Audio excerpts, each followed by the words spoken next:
Almost here. I'm almost here.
Hello, I'm here. Hi, being buffered. Oh no, I'm here now. Hello. I'm still not well. It's not good, but I'm feeling a bit better than yesterday. I'm not in as much agony. I'm still in a hell of a lot of pain though. I don't sound like it, but that's because I'm used to being in pain. Like, it's just my normal, you know, my normal chronic illness that I've got. And I'm always in pain. Always in pain. Yeah, but hi, Erland. Hello, Fundespia. Hello, Albertronic. How you doing? But yeah, so if you just hear me like hissing or making weird noises, that's just me being, you know, that's just me being in pain. This is fine. Don't worry about it. I got gloves. I got gloves, so I was hoping that we'd be reading Armageddon Law today, but yesterday. Box won't open. Okay, punching the box a few times opened it. Sorry, my box of gloves. So yeah. Oh, also I just feel really weird. Like, if you ever had like food poisoning or doing like a stomach issue of some kind, and you have that thing of the where you constantly feel like you need to go to the bathroom, but at the same time don't, and you feel hungry, but you don't want to eat at the same time. Yeah, I've got all of that thing going on. I do, where everything just feels uncomfortable and horrible and just way too much effort. Yeah. I've heard my parents kept just asking me the same question over and over today. And they asked me yesterday when we was going to the garden centre, because they got a butcher's at the garden centre. And they're like, do you want anything from the butcher's? I'm like, no. And then my father asked me again this morning. I'm like, no. Then he asked again later. I'm like, no. And it's like, it takes so much effort just to say no, thank you. And I keep getting asked. Oh. But we're trying to stream today. We're trying to stream. I might not be able to go as long as I wanted to. Because, you know, stomach issues. Oh, but I did manage to be productive a bit last night. Well, evening last night a little bit. Bum, bum, bum, bum, bum, down. Yeah. Also, sorry if I'm like a bit too complainy today. I've finally built my blooming chaplain with jump pack. I've had the plan to for ages, and I've had the models for ages because I bought 3 of those. What are they called? Vanguard? No, not Vanguard. Task Force. Basically, you got 15 jump packs, a set of bikes, a jump pack captain, and an ATV in one box, a battle force. I'd bought like 3 of them because, you know, I thought it'd be fun. Yeah, and I was like, I always had plans to turn one of these guys into a chaplain. Wait, did I buy 3 of them? No, I had 2 of them. Yeah, no, I got 2 of them. Yeah, 2 of them, because 15 becomes 30, so it gives me 30 jump packs. Yeah, I've already built 20. I've actually been building 5 more today, so I'm at 25. Although 10 of the ones I've built, including another captain, were part of the Raven Guard combat patrols. By the way, yeah, so for heads from the actual just standard and foot chaplain you can buy, this thing is from the Terminator chaplain. That is just 3D printed, that shoulder pad. This shoulder pad's on the captain with jump pack. The body is some captain with jump pack. Pistol is just from Crusaders. And yeah, for the extra things here, some for Vanguard Task Force box that they've recently stopped. So yeah. I don't think it's quite as cool looking as the new chaplain, you know, but it still has its own thing going on. Still looks unique enough. Hi, re-signing. I'm not doing well. But how are you doing? I hope you're doing better than me. Oh, actually, it's not been a very good day at all. Oh, because this morning as well, a close family friend also, you know, bit the dust. We knew she didn't have long left. But the doctor actually, like, last week gave her 2 months and she didn't survive the day. It's like, oh, she's my auntie. Not blood related, but do you know those family members you still call the auntie? And if something happened to my parents while I was growing up, she would have been, she would have been my legal guardian. It's a bit sad. It's a bit sad. So, you know. But the streams must go on. Yeah. So do you don't. Yeah. So it's a bit trauma dumpy the start of this stream. My goodness. Oh, I'm sorry. I'm sorry. Oh, darn it, I forgot to take a hay fever tablet. No wonder I sound so croaky. Ah, hay fever tablets make me more ill anyway. Oh yeah, this is just a sergeant, which I gave a 3D printed cape. I don't have a 3D printer, so I buy these online. On Etsy. Yeah, I think this sergeant looks cool. This sergeant probably looks, you know, more... A lot of my models... Hello, how we doing? Oh my gosh. Go back a few minutes. Today's not been too great. I've already traumatized up too much. But how are you doing, Talan? Oh gosh. Yeah, this guy, he probably looks more ostentatious than most Space Marine captains, to be honest.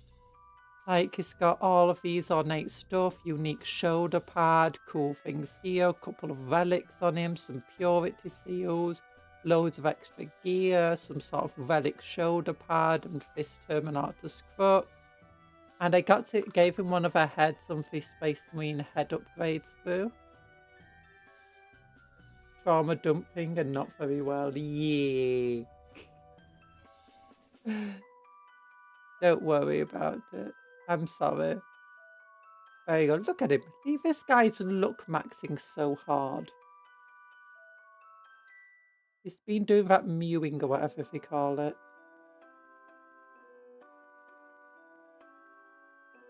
Oh, there's his helmet if you want to know where it is.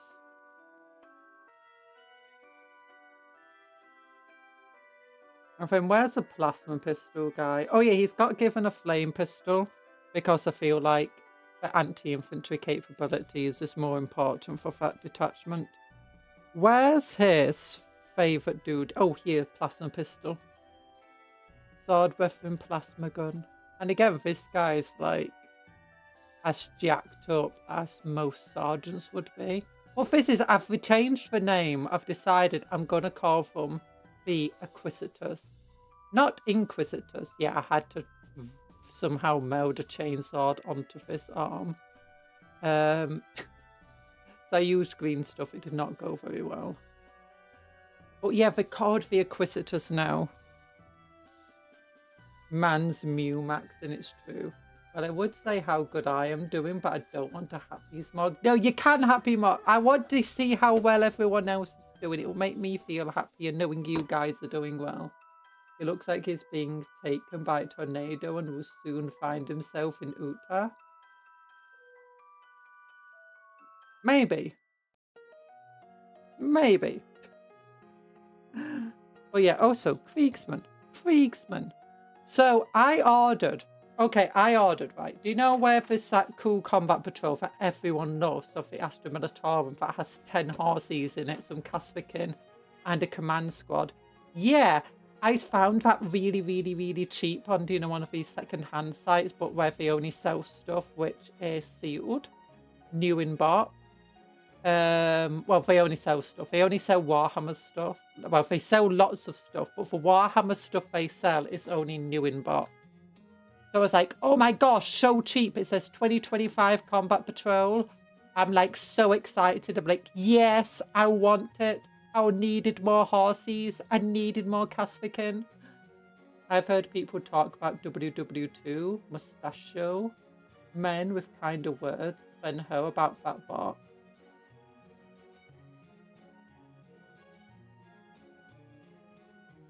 What? What are you on about? The box is amazing. I love it. It's got 10 horses in it. I want to make an army with 50 horses in it. And that's 10 more that I need. I've only got 30 horses. Only 10 of them built. So I'm like, I'm gonna get it. I'm gonna get it because it's a really, really good deal. And instead, oh, I got this. They're not horses. They're artillery pieces. They're not horses. They're little humies. They're not Casvikin. Okay, that is a command squad. The exact one I expected. And that's not. This isn't what I wanted. No. I mean, but that being said, I'm like, I don't want to send it back because it was such a good deal. Like, technically, this is an even better deal. Only by like £4. Or about maybe 5. But it's a better deal as well because the current combat patrol, you can easily find it like at 20% off. So like about £80. This is for old combat patrol that came first, but it's hard to find it at anything below like £120 right now, maybe 110. If you're lucky, you might get it for 90, and I got it for way less than that, like half the price. And also I did want more Caden shock troopers because, you know, for my army and building, because I decided, you know what those Kriegsmen I've got? They're so hard to convert. I'm not going to convert them anymore for my Templar serfs. Oh, my Acquisitus serfs now.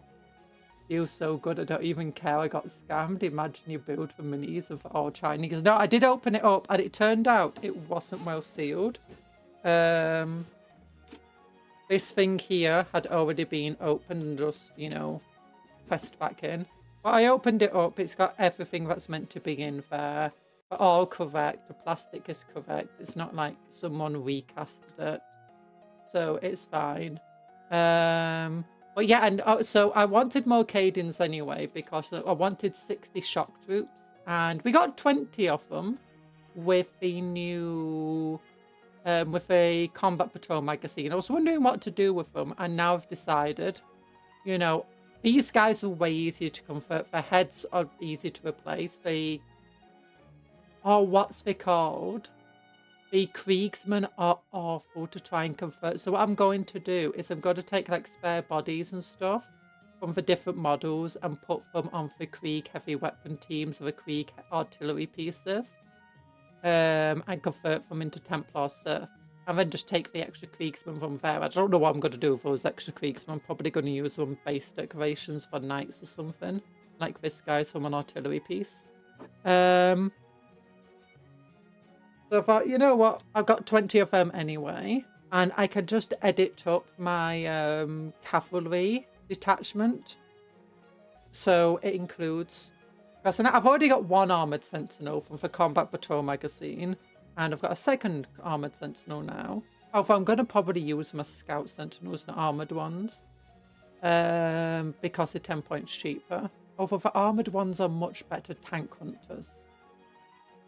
But that being said, I think the thing that my cavalry detachment lacks the most is anti-space marine work. So plasma cannon would actually be good. They're not even Chinese for Empress in Tears. Also, I think the light sentinels, don't they remove cover from the enemy or something like that? I think it's something like that. I need to check now. Ooh, new 40k. Adeptus test. I got distracted really easily there. Oh yeah, so new stuff. I want to go and look at the new cogforts. This is how powerful they are at shooting. 66 attacks! Anti-infantry +1 Ren, so it gets Ren 2 against infantry. Wounds and 4s, hits and 2s, average of 21 hits, minimum 6, well, let's say hits. Attack, sorry. Minimum 6, maximum 36, damage 1. That's insane. This weapon over here, honestly, I expected the Godbreaker cannon to be way more powerful. 4 damage is decent enough with 4 attacks, but only hitting on 4s. It's kind of a bit meh. This thing's a bit better. Good into firing against more elite infantry like Saurus warriors and stuff. Empress in Tears. How about hello, Zodin? Oh, the Emperor. I don't know. Oh, it can overheat. Do they actually show the rest of it? No, they don't show the rest of its rules. They just show this. So yeah, it's this thing is terrifying. Found out the new 11th edition starter kit is a push fit kit. Yeah, all starter sets are push fit. That was never going to be up for debate ever since is it 3rd edition? When they released the first plastic one that's been push fit. No, they might have still been. No, 3rd edition did introduce plastic models and they were push fit. Yeah, it's been tradition that the starter sets are sold.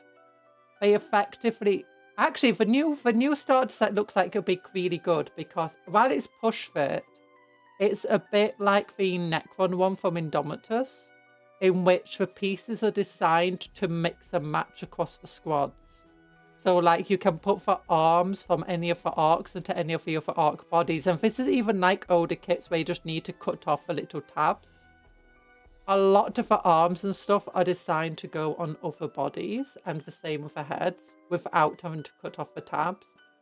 But the point is, it's designed to basically just, someone buys this, and it's a game in a box. You don't need to buy anything extra. You don't need to buy paint. You don't need to buy glue. You just put it together, you have fun, you play it, and either it's just a game you might play with your family or your siblings or whatever, or your friends, just every so often, just take the box out of the minis. Or you get really into the game and the lore and stuff, and, you know, decide to buy more miniatures after that. That's what it's designed for. But there was never going to be debate that it was going to be push fit. The starter sets are always push fit, and they always should be push fit. The annoying thing is when certain models of the starter set decide to get sold afterwards and they're still push fit. This isn't too bad again when they've purposely put in customization in from like a number of the push fit sets. All you have to do is cut the tabs off the arms and stuff, and you can just start swapping arms about, or take arms from another kit and put it on for more heads from another kit. A lot of the Space Marines have always been like that, where it's very rare that you won't easily be able to replace the arms by cutting the tabs off. Never bought a starter kit. My first box was a Deathwing Assault box. Ooh, interesting.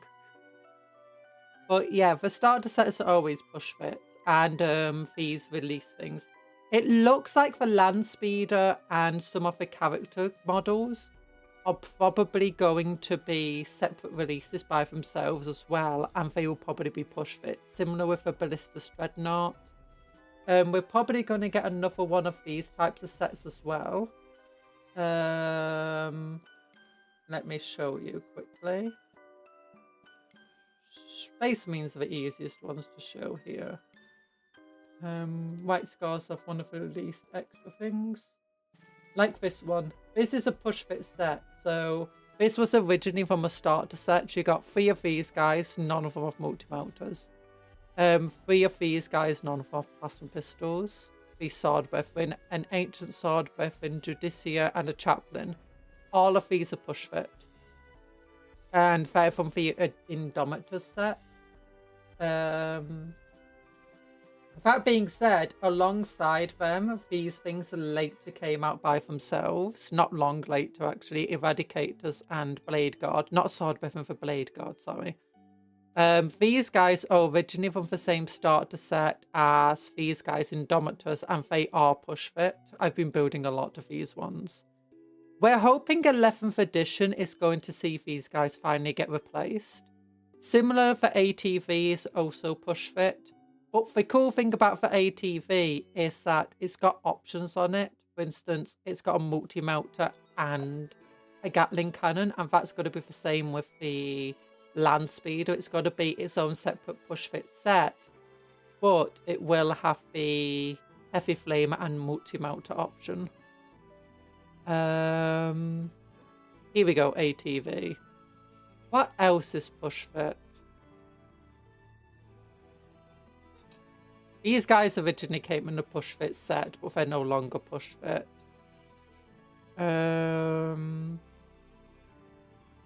These guys originally came in a push fit set, but their individual release wasn't push fit. We can expect the Vanguard Veterans single release is not going to be push fit. The Chaplain, it looks like it's going to get an individual release. Hopefully, we hope he will get an individual release. He probably will do. Misery word of the day, steamed. Just did a test today while sick. My brains feel steamed. Your brains feel steamed. No! You just did a test today while sick. Oh, I hate doing them. Although I actually did do a test while... Was it physics or was it mathematics? One of the times when my stomach had gone really, really bad and I had to do it while vomiting in the nurse's office. And I literally only spent 10 minutes on this exam, you know, in really important exam that like decides what university you get into. Yeah, I scored one of the highest in the country for Puff it. word of the day. Well done. I overcooked myself again.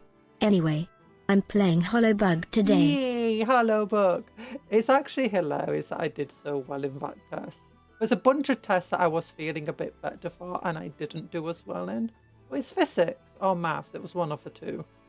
I'm very good at them. There's a bunch of push fit sets. Oh, but your sister, you got the Death Company set. Oh, so hi French Puff, hi Denizen of Misery. Your sister, you got the Death Company. Oh, yeah.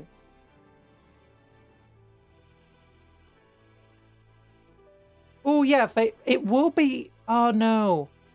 The issue you're going to find trying to convert them into Death Company is, if we look at the Blood Angels Death Company set, it's that Space Marine push fit. They might not be. I can't remember seeing the sprue too well. But usually Space Marine push fit models, their shoulder pads are molded to the arm. It might not be. I have done push fits where the shoulder pad wasn't molded to the arm, so you could replace it. But most of the time it's molded to the arm.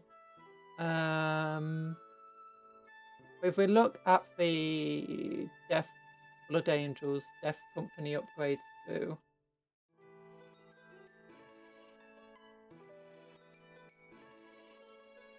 Wait, is the Death Company set? Is it this one?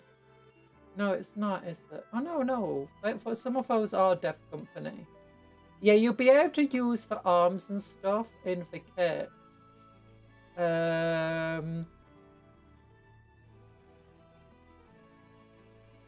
But trying to get the shoulder pads on them might be a bit difficult unless you already have spare arms to work with. I'm on Amazon. I'm really tempted to buy a map of that Azeroth poster from World of Warcraft. Ooh. Do you need another poster? Got a kill team starter set. I don't know how I should feel that the Angels of Dead can't be played by itself on 40k. Yeah, they are good for converting with, I guess. Azeroth before or after Cataclysm, yeah. Hi TA, how you doing? Also got crisis suits for Nemesis, nice. But yeah, you might want to. Is the Death Company a separate set though?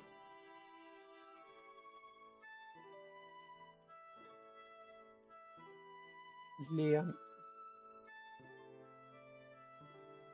Goblin Mercenaries! Why are they under Death Company? Oh, what's a Goblin Mercenary? Oh, for 58 quid. Worth it. Hey, Flash. I'm getting mostly for the Nurgle stuff. Makes sense. Where is the kill team? Other games, kill team, starter set.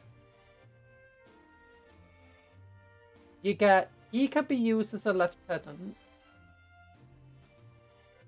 if you put him on a 40mm base. That could be used as a lieutenant if you wanted to in Phobos armor. Or captain. Yeah, that guy can't be used by himself. That guy wouldn't be able to be used by himself. Neither would this guy. Neither would that guy. Although actually, wait a minute, you get one. There we go. Hi. I'm just shouting. Every like of his stream is a prayer to the Omnisire. Pray to the Omnisire. But hi, Sparky. How you doing? I meant the goblins. Oh, these guys look cool. Yeah, the goblins are cool. Well, no, we're not buying more Terminators, so let's look. Actually, there is a way to use them.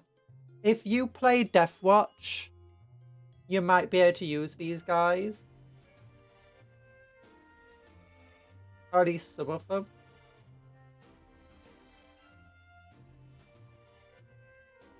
You get 3 normal intercessors. You need 2 more intercessors. You could use this guy as an intercessor sergeant. You'll still be missing 1 intercessor. If you got some spare arms, I guess you could try using this guy as another intercessor. Yeah. But if we look at the Death Company, not Death Company, Death Watch. Oh yeah, new 40k, these things. Horrors of Condemnation. Oh, this is all about flying units. Ooh, they have 3+3 inch detection range. Nice. Go into strategic reserves, plus hit roll. Celestine Sacredants have +1 ballistic skill and weapon skill. That's a revered tag.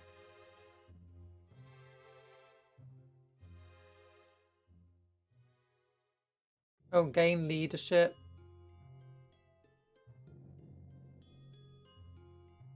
Wait, +1 leadership. Oh, they're changing how leadership works now.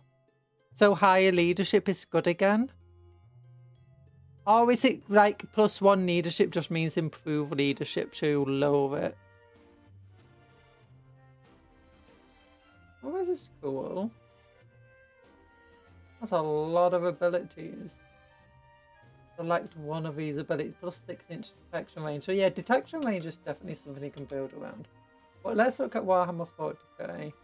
Oh, rule, not faction packs. Here we go. Then we look for Death Watch. No.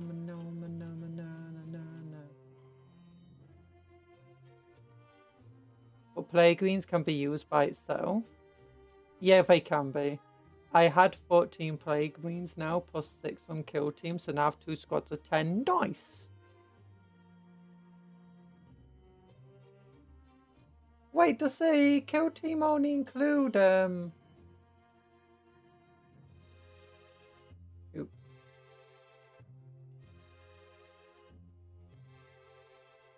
Does the Kill Team only include 7 of them? 3... No, the Kill Team includes 7, doesn't it? Yeah, these are all plague. Oh, is this guy not a Plague Marine? Is he like a sorcerer or something? I thought all of these guys were just 7 Plague Marines, so you'd have 21 of them now. Oh. I'd probably just use them as a Plague Marine. So yeah, 3 squads of 7. Although I guess you already have an icon bearer, don't you? An online only model. Ooh, that's cool. But let's look. You got the Death Watch veterans. You then have a Death Watch Terminator squad. Corvus Black Star. Talon Killstream.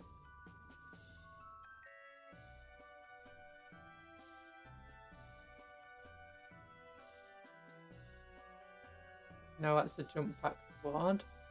Fortis Kill Team is the Intercessor squad. No.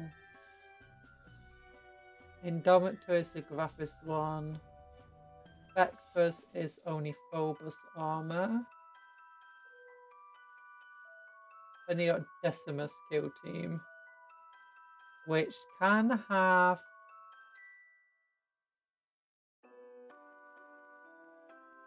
Here, for every 5 models, up to 1 can have a Hellstorm bolt rifle and grenade launcher, frag cannon.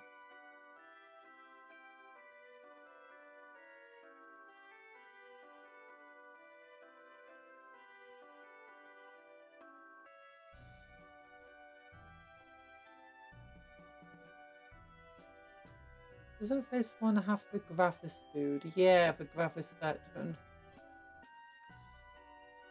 In theory, you could use it as a result as the Decimus kill team over here, where you have a squad of 5, one of them armed with this. Yeah, you could use it as a Decimus kill team, I suppose. If you use them as Deathwatch veterans. Man, I was wondering what is breaking. No, nothing's breaking out of the Eye of Terror. Don't worry about it. Oh yeah, by the way, just before we get into anything else, look, new Combat Patrol companion thing, which is mostly lore from the looks of it and just like hobby and collecting stuff. Like going over the Imperium for Blood Angels, different factions. The other type of stuff that normally the rulebook goes over. Apparently it's got some also tips and, you know, how to play for beginners. And you're meant to use it with the app so you can play Combat Patrol games. You've then got the new terrain area set, which only is these cardboard things. And core rulebook with, obviously, they put the Ultramarines on for cover, you know, from the Indomitus Crusade. Because, you know, the core rulebook is variant cover with Ultramarines. Because, you know, Ultramarines love rules and love being the poster boys. Dark Angels can't have anything, apparently. Not Dark Angels, Blood Angels, sorry. I think it's on various lore for each Combat Patrol box. I'm not sure, actually. Might be. Now, I think this is like lore for the Blood Angels themselves, and then lore for the Combat Patrol. Similarly here, this is just lore about the Imperium, the map of the Imperium. Interesting stuff. Yeah. But yeah, this box. So I've decided I'm going to use this box anyway. It's too good to pass up. So here we go. Here we go. Oh, magazines. Well, not magazines, just books. So, detachments. Yeah, we've seen them. Reign of Iron, which is... We've not looked at the Apocalypse in detail. But honestly, this entire book is just jam-packed with different rules for how to do Apocalypse. And most of it is just like, hey, it's a big game. It's not going to be balanced. It's not meant to be balanced. Just come to player agreements. Although the enhancements here were pretty fun, the stratagems, sorry. Like, it's got rules for like, you can do it this way, or you can do it this way, or you can do it this way, or if you don't like anything listed here, just talk to your friends and, you know, figure out a way to play it yourself. So what did we read last time? We did read a bit about the Eye of Terror, didn't we? But I think we mostly focused up on, not the Chaos. Here we go. We focused up on the Agrippina system. We read about this stuff. We read about the Archmagos. And we read about the Knights Destria. And we got up to the Infinite Citadel. But we didn't really read the beginning, did we? Ooh.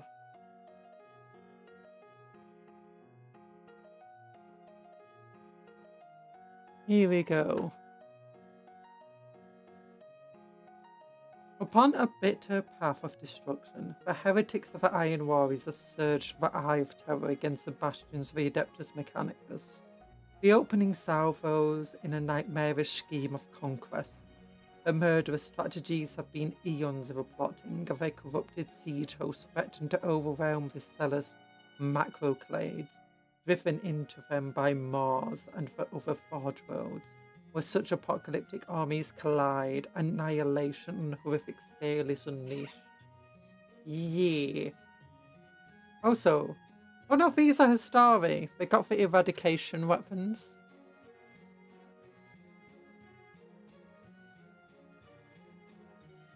My Sons of Dawn box should be here in 2 weeks. Ooh, nice! Sons of Dawn box looked pretty good. I remember my first starter set was Dark Vengeance. Mine was Battle of McCrag of all things, and then shortly after,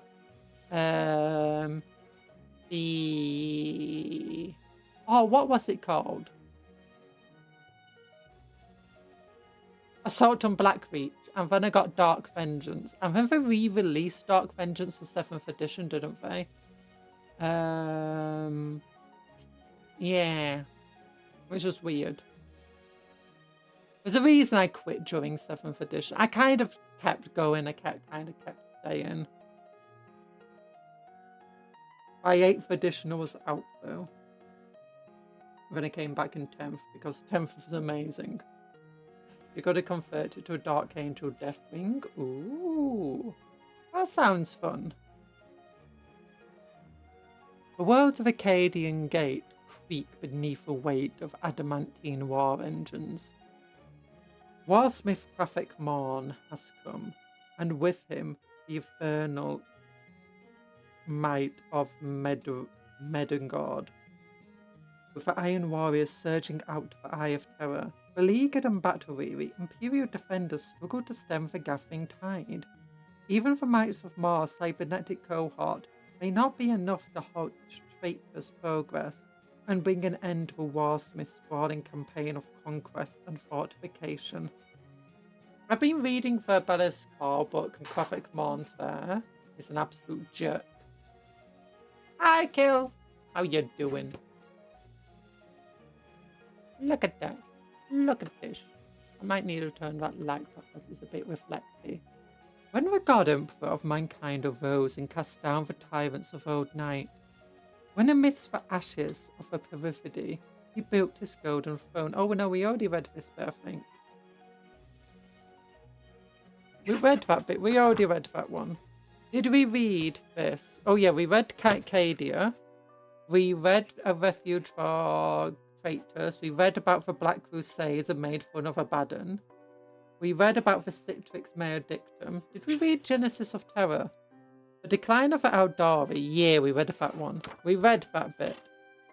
I don't think we read The Fall of Cadia, though.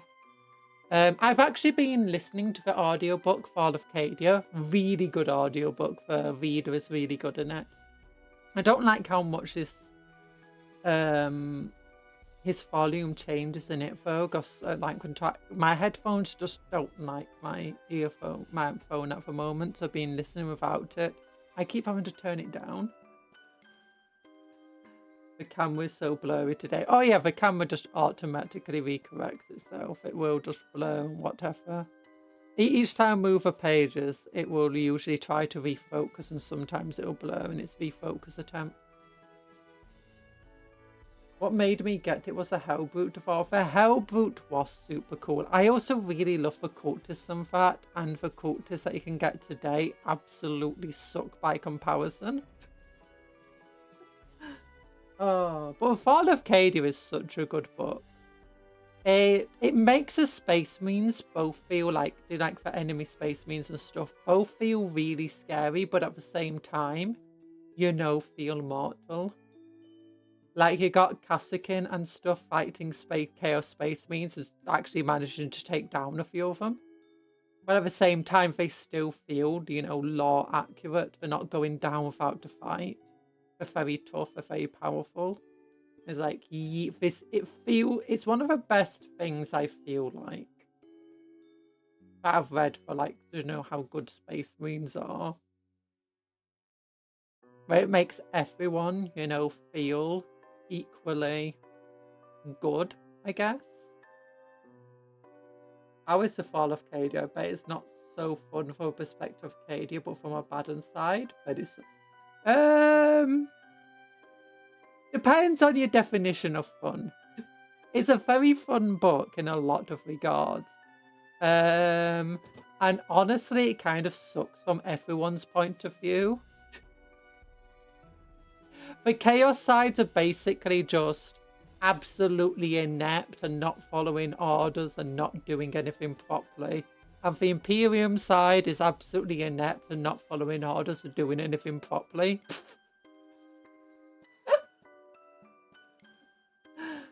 Oh, especially the space rules. The space rules, surprisingly, are actually one of the better ones in terms of, you know, they don't necessarily follow orders as much, but they do have a bit more respect for, you know, for orders of Krieg. Or Creed, sorry, not Krieg. Creed. Yeah, so it's interesting. Very cool. There's Black Templars in it who are really cool. And the best parts are actually not from the Space Marine perspective. I don't think we ever get a Space Wolf perspective. It's always from somebody else's perspective that we get it. Hello! No, I'm not polarizing. We're talking about Fall of Cadia here. This is just education that every, you know, member of the Inquisition needs to know. The first of the Badons, the Despoiler's fleet surges out to the Eye of Terror and descends above the fortress worlds of Cadian Gate. Above the planet, the Delitium, the Armada meets the mustered naval forces of battle fleets Colonna and Scalus. Both Imperial fleets are destroyed by the Despoiler's vessels, with their naval assets obliterated. Cadia's defenders, led by Castellan Erskine Creed, are left with little choice but to dig in and prepare for the inevitable invasion. Yeah, also, found out Belisarius Call wasn't responsible for getting the Null Ray online. It was a different tech priest who absolutely failed, and then Trizon the Infinite just secretly fixed it all. Which is hilarious. Actually, from a point of view, it's most fun is Trizon the Infinite.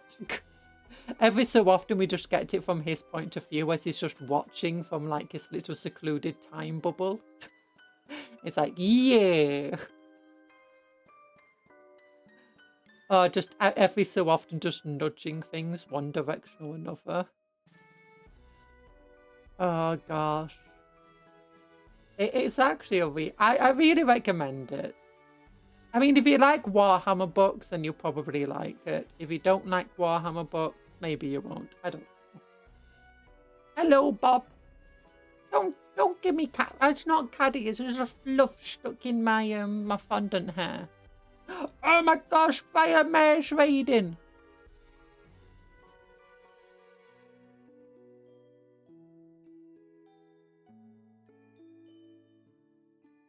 Briar raid, yeah, goober raid. Hide the livestock.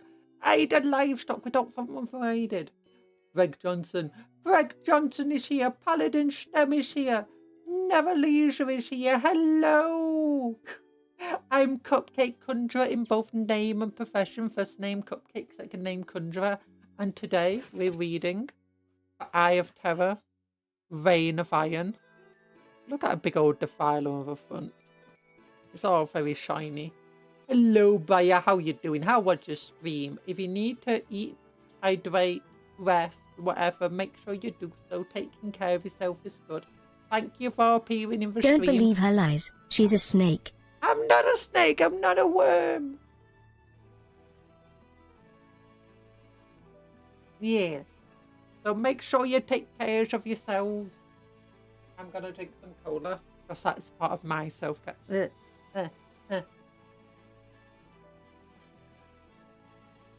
Sorry, my straw moved around. It was like I was about to take a sip and then my straw just moved out the way. I'm like, no!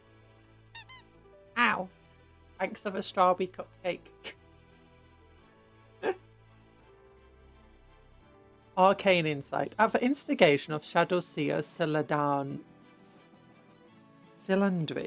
Aelwalker, Belisarius Carl journeys to Eriad 6, a planet of a fringed Cadian Gate. I've not gotten up to Carl being there, or the Eldari.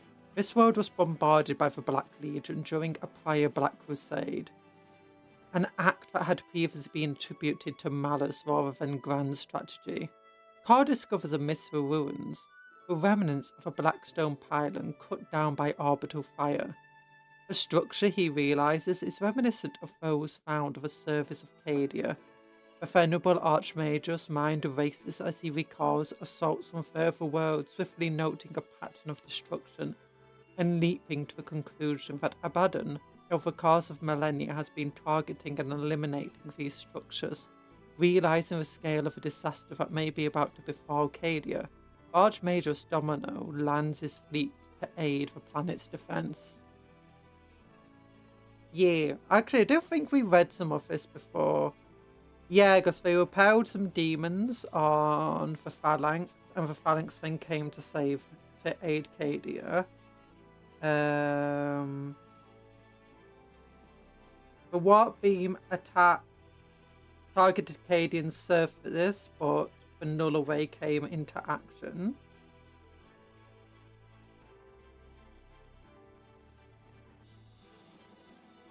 To buy them time for Wolflord, Sven Bloodhowl. Yeah, Sven Bloodhowl cost a lot of Cadian and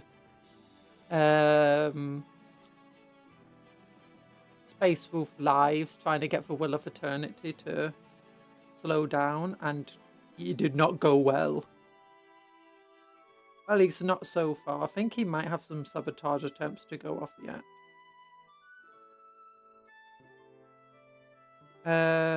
On the continent of Cadia Secundus, a demon priest, Canthos. Oh yeah, I've been reading about Canthos. From his point of view, it's really fun.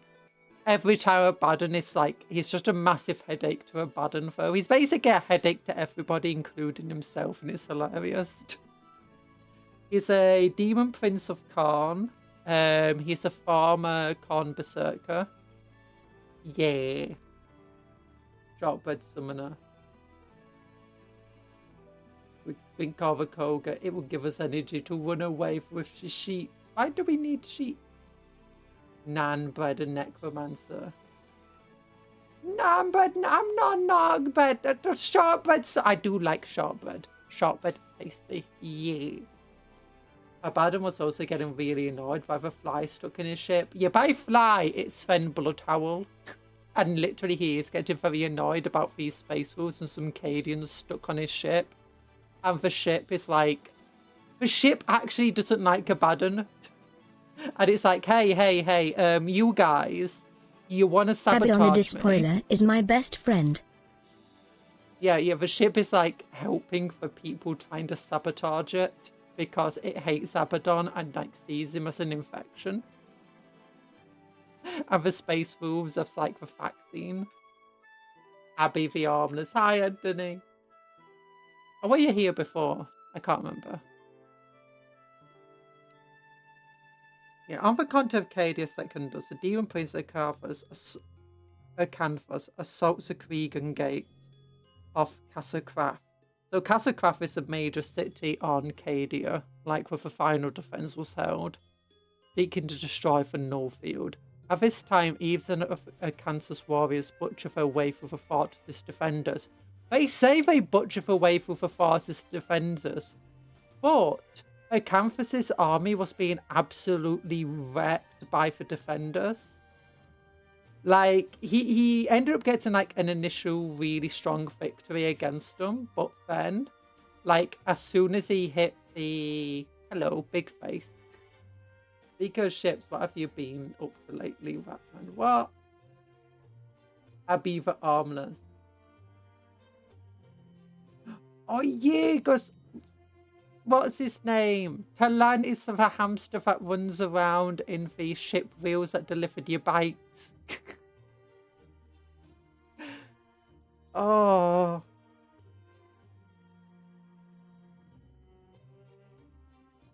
There we go. But I was afraid that would become familiar in time. Takes hold amongst Acadian soldiery.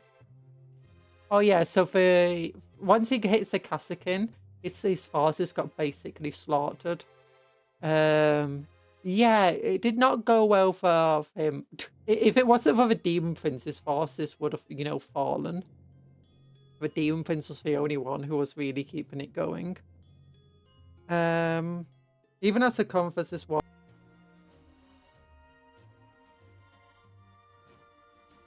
But yeah. Ratman is responsible for... Talan is just responsible for everything bad that happens in the world. Don't worry about it. But yeah, Cadia stands was being used well before the Abaddon ships ever made it to Cadia. Basically, in the initial kind of fake out attack he did, that's when Cadia stands started. While Canthus succeeds in breaching the fortress and destroying the null field, the victory is short-lived. I think Celestine joins the fight. I've not gotten to that part yet. Engaging Acanthus in a duel, which he emerges victorious. That actually kind of helped Abaddon, though, because he hated Acanthus. The arrival of Imperial fleet's colossal battle station, accompanied by a fleet of vessels, takes the traitors by surprise. Recognizing the threats posed by the Will of Eternity, Torgadon directs the phalanx's weaponry against the Blackstone Fortress. Meanwhile, Sven Bloodhowl and his last remaining warriors cut their way deeper into the Will of Eternity's interior. Together, the Imperial Fist and Space will seal the Blackstone Fortress's fate. Oh yeah, by the way, Fall of Cadia, if you've got the app, is on like 66% off.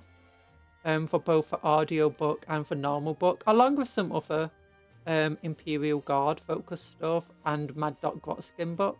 So if you like Warhammer-y stuff, if you don't mind reading it or listening to it on your phone, good place to get it.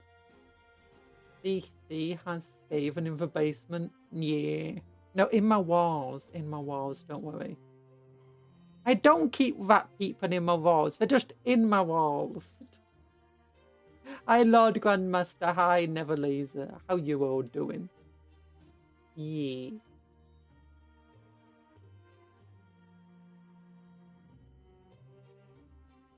Together, Imperial Fist and Space will seal the Blackstone Fortress's fate. The blackened carcass of Will of Eternity is left hanging in orbit, trailing fumes and corpses into the void. The Black Legion's progress has been halted, but the onslaught is far from over. Belisarius calls having arrived. Scavenger best, yes, yes. Ariad 6 joins other senior commanders in a council of war. He reveals the nature of Acadian pylons and preaches their importance to his allies.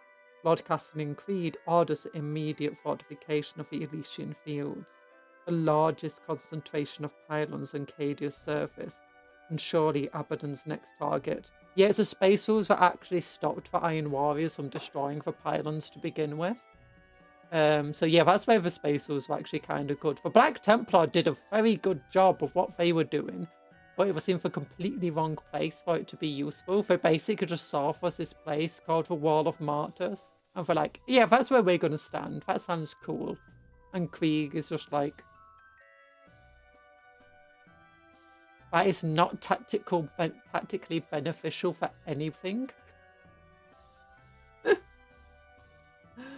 Oh gosh, have you heard the rumours that Cyphus Kane might be coming back to Warhammer? I wouldn't be surprised. How he comes back, it might be in the modern day, or it might still be in the same time period that he was working in to begin with. Because it's like 1,000 years before current Warhammer, like the Second Tyrannic War he was fighting in.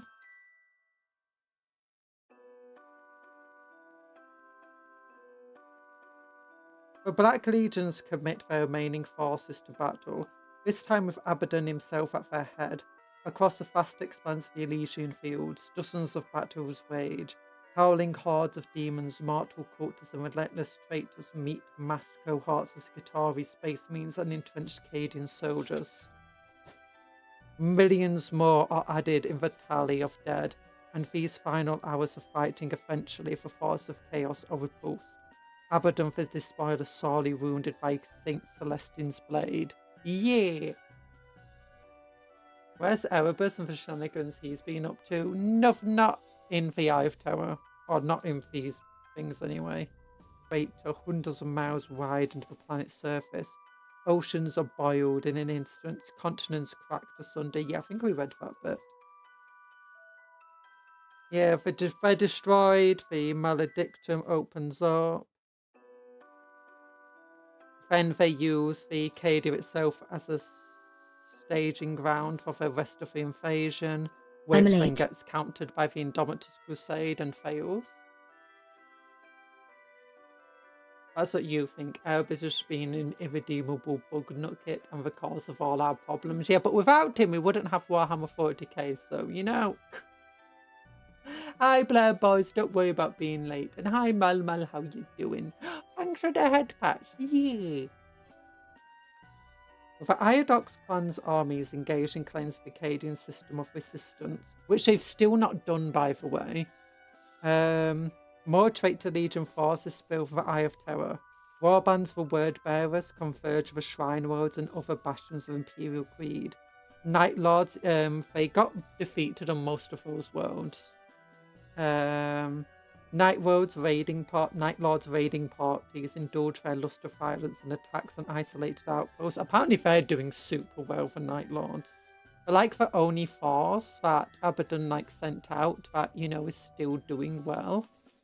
Everyone else has been kind of defeated or crushed either by the Indomitus Crusade or other forces.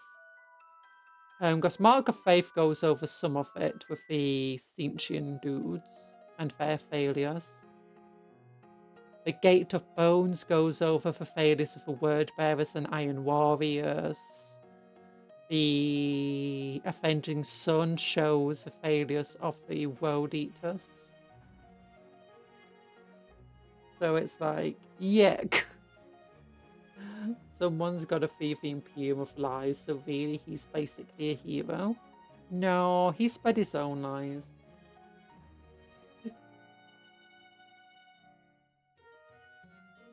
The Imperial Creed Night Lords raiding parties, yeah. The Imperium commanders are forced to draw new battle lines. Already formidable systems such as Bellis, Colonna and Agrippina are further reinforced, and relative backwaters such as the Tyrannus system. Yeah, and we went over them, didn't we? Yeah, we went over all of this stuff and the Tyrannus system. But let's look at the traitor legions then. Because that's what we're looking at today. We've already looked at the forces of the Mechanicus and the Imperial Knights. Since the House Heresy, House MD defeated the Emperor. Look, if it was a House Heresy, that Emperor wouldn't have stood a chance. No, thankfully it was just for a Horus Heresy. The Eye of Terror has been a stronghold of the traitor legions. Within these bitter heretics have waged endless wars of dominion and destruction, striking out to raid imperial worlds and satisfy their desire for vengeance against the corpse emperor. Now the Cadian Gate shattered and the Eye of Terror opened wide, they are afforded great opportunity to further their long war. The fall of Cadia and the opening of the Great Rift created countless opportunities for the traitor legions. These warbands had made their layers within the Eye of Terror, were now able to leave their strongholds and strike at the wider galaxy with far greater ease. Abaddon, the Despoilers, Black Legion, and those allied to his cause accompanied his armada to Cadia and beyond, playing their part in his grand plan.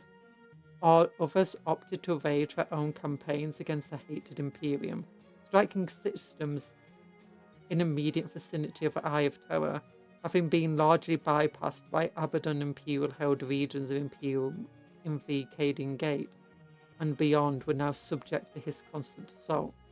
Night Lords' warbands rampaged through the Sentinel worlds. There they've inflicted stomach-churning atrocities upon the doomed populations of a near-defenseless planet, leaving only the tattered hides and bleached bones of their victims to attest to the cruelty of the slaughter.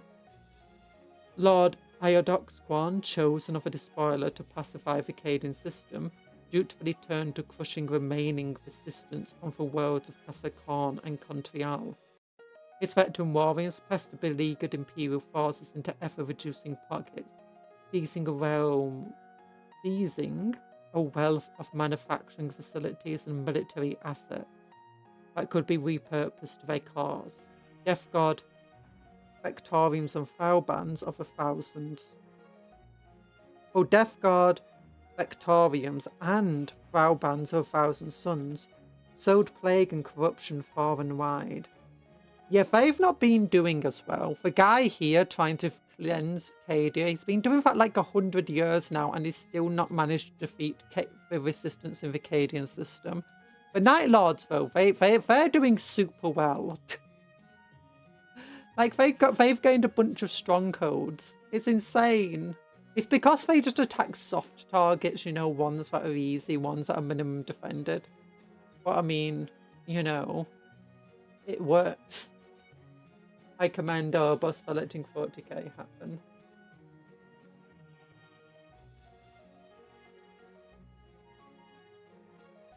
Go on, Cuptle, are you going to read that held message?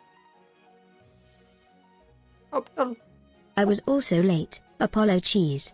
This was because I was playing Path of Titans, a Dino game. I was being a chunky spiky danger giraffe. A danger giraffe!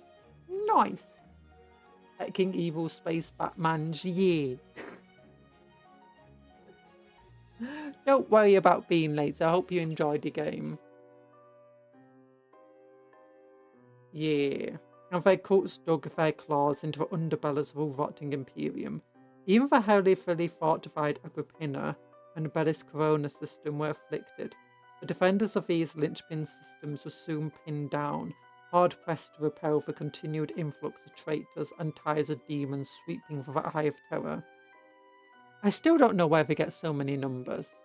Because they lost so much just to destroy Cadia, and then lost so much to the Indomitus Crusade. It's like, where are they getting these numbers? Apologies, cheese to meet you. Yick.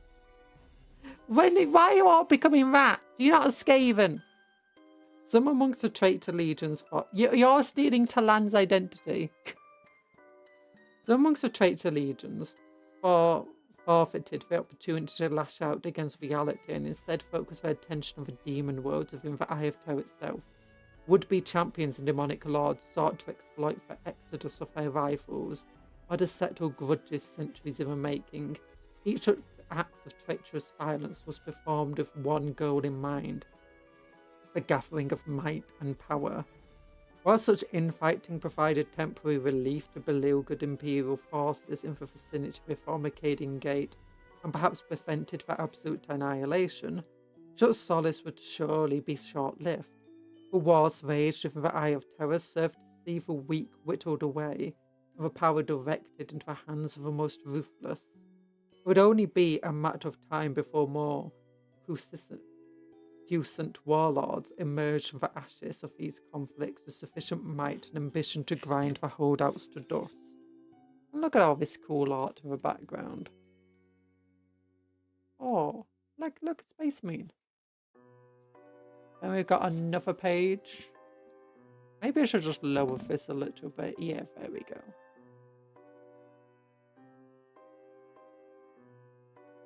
I butchered that officer first. I cut him slowly, teasing out the screams as I peeled his flesh. It was a disappointment. His heart failed as I plucked out his eyes, craven and fragile. His guards proved just as pathetic, all rags and bones and rotten teeth with no heart left to fight. I paired them too, and split their entrails of a vermin. The long dark hours of the hunt continued. I killed with relish, savouring the screams, drinking deeply of the fear. My brothers too hunted in the darkness, carving their malice into flesh and spilling blood and entrails in lurid rivers. So died the Empress Vals. I love it when lore books are background art. Yee! Kind of old Warhammer style even. Some of it might be old Warhammer. They do like to reuse art. Not that. No, never. But no rats in Cup Tat Tat. True. Quick, somebody take YouTube's temperature. I got into stream chat immediately. Yay! Hi, Rayobo Senpai. How you doing? We're not going to rat each other out. Oh gosh. When at last the demon's light swept away the night, Utolian citizens looked upon the bloodshed and wept. Some clung to their worthless faith, praying for salvation that would not come. In a single night, their world had become a canvas for a murderer's arts, its spires wreathed with bodies of the impaled, kept alive to suffer the ignominy and agony of lingering death. Some bowed and submitted to our absent mercy. Chinchare will suffer next. The citizens of Utolian will serve as fodder of that world's guns. Let them clog the tunnels of their corpses. Let them proclaim in feathered screams that a night lords come for them, and their doom is nigh. Her master Havelak Sul, recounting their night of screams. That's an unimaginative name. Ration Prime Sector status. Boss offensive. Hello Master suffers offers and lights. His agents under Boyabas promise a bounty of Promethium. He claims that his forces can deliver Boyabas into my hands, and asks only his share of the spoils in return. I do not trust him, of course. The tongues of all of her various sons are forked. There is not a shred of honour amongst them, and yet their methods have a certain merit. If Ration Primaris itself is to be taken, I can ill afford to suffer further losses. Let the Elf Legion's mortal foes bear the brunt. Let them silence the anti-orbital batteries, and then we will fulfill our part of the bargain. We will rip the bleeding heart from this world and seize the glory of victory. Should Sophis and his agents Sounds like the Night Lords are setting up bouncy castles. It's a great time. Yay. Just ignore the faces and the wet squelching sounds. True, true. We will rip the bleeding heart from this world and seize the glory of victory. Should Sophis and his agents renege upon their deal, should they feel but a shred of treacherous intent, I shall have their heads. Honoured Keeper. Alex. Okay, so Dark Apostle. Our works on Malusor near completion. The altar rises on the spine of a world to pierce the heavens. Mortal flesh and bones, sinew fused of demon souls, to form a living, screaming beacon of faith. One that shall howl incantations to the heavens and spread the word far out to the Cadian gate. If they were fighting for Canadians, you know, they would be losing. I'll teach the Night Lord some tricks. Yet this hallowed beacon hungers for sacrifices, and no simple mortals will suffice as fuel. I must have psychus. Those trained as astropaths would serve me best, and as many as can be provided. Already we have scored the Thracian Primaris and Chinchar systems of victims. Velis Colonna has bountiful supply, and my dark apostles have sown seeds of treachery amidst the populace. I humbly petition Sicarius for aid. Bring me that which I seek, and I shall bring millions into our dark god's embrace. This is a promise. Yours the service of a primordial truth. Anista Sogan, Dark Apostle of the 70th Host. And I like how we're just writing letters to each other, even with signatures. They're very nice. These Chaos guys pen really nicely worded letters. I'm half expecting to do like a royal stamp just on the letter things and just for Royal Mail just delivering them. They're pen pals. If we're fighting for Canadians, it would be a war crime before the true war criminals show up. It's not a war crime until Canada does it. True. The Canadian gate. More war crimes, more apologies. More apologising. My Yorick is spelled yay! That is great handwriting. It is great handwriting. Even this Night Lord handwriting is not too bad, is it? Or Terror Master, you see, but he pens pretty nice letters. Your labours are appreciated, Dark Apostle, and your faith unquestioned. The Keeper of Faith offers you his blessings and prayers. Your request has been communicated unto him. Rest assured that all your efforts will be made to provide you with the sacrifices you require. Further warriors and intern files shall be dispatched to replenish your forces. Kavik, Halistar, Scrivener, the Keeper of Faith. Scrivener. And look at all the art in the background. Super nice. Autoscribe. Box theft. Angelizer local. Subject indent.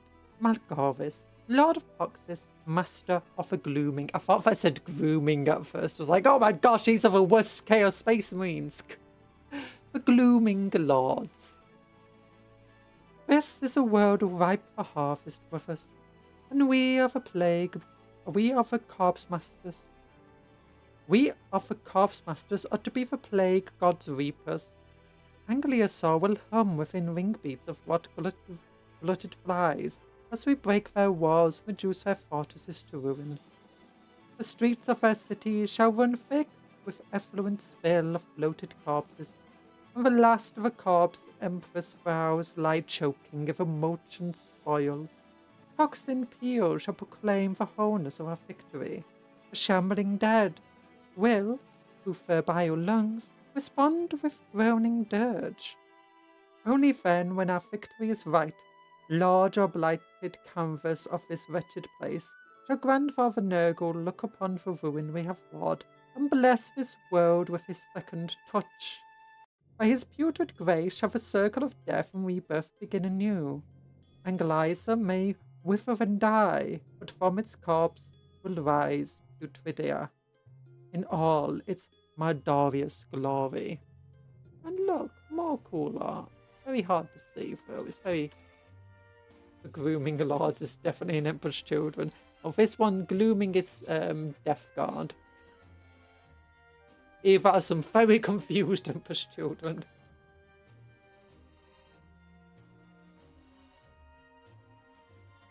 How delectable. Oh, is that Fulgrim? That's Fulgrim. How delectable their dread. A fright and a brittle fear carried upon whispering winds. I tasted it from the moment of their arrival. No mistaking that sweet and sickly tang, Aldari, come to play amidst the ruins of their doom, to dance in their haunted manses of their debased forebearers, drawn into the bleached bones of lost glory, for Warpgeist's hunger. We make haste, lest they beat us to the prey. Oh, the agonies we sons of Fulgrim wrought upon them, the exquisite chorus of the screams emitted as we peeled the skin from their delicate forms. Just as I offered their souls the dark prince, so did I feast upon the tender scraps of their flesh, and from them saw a shimmering dew suspended in the endless void. Ulfway, what an offering it would be! The gate through which the aliens came is destroyed, broken to prevent its use. But now the path eludes us, but we will not be deterred. We will stalk the crone roads of the eye until we find the Xenos' hidden paths and break them open. We will find this Ulfway and experience its wonders. We will slaughter its people, break open its vaults, and carve our names into its wraithbone heart. Then gluted on such feasts of souls, Slanesh will surely reward us for our efforts. Modrak, Castellan of Castle, Sublime. Imagine your Dark Elder interns get stalked, but it's the Grooming Lords. No! Should I die in the service of the gods, I demand of you only this. Return my remains to holy Sycharis. Let me be buried beneath the corpse's plains, that my soul may serve for all eternity. Dark Apostle Castiel of learned pilgrims. Sycharis. No, never mind. Don't want that light on. Look at a cool guy. Oh my gosh, why is everything being held for a few? Gosh, the Emperor's children talk in such punchable language, but sign me up for the nearest Black Templar's crusade. I need to stop some sons, silly. Or join the Eldarian, you know, protect Ulfrey. Oh, that's where Erebus is right.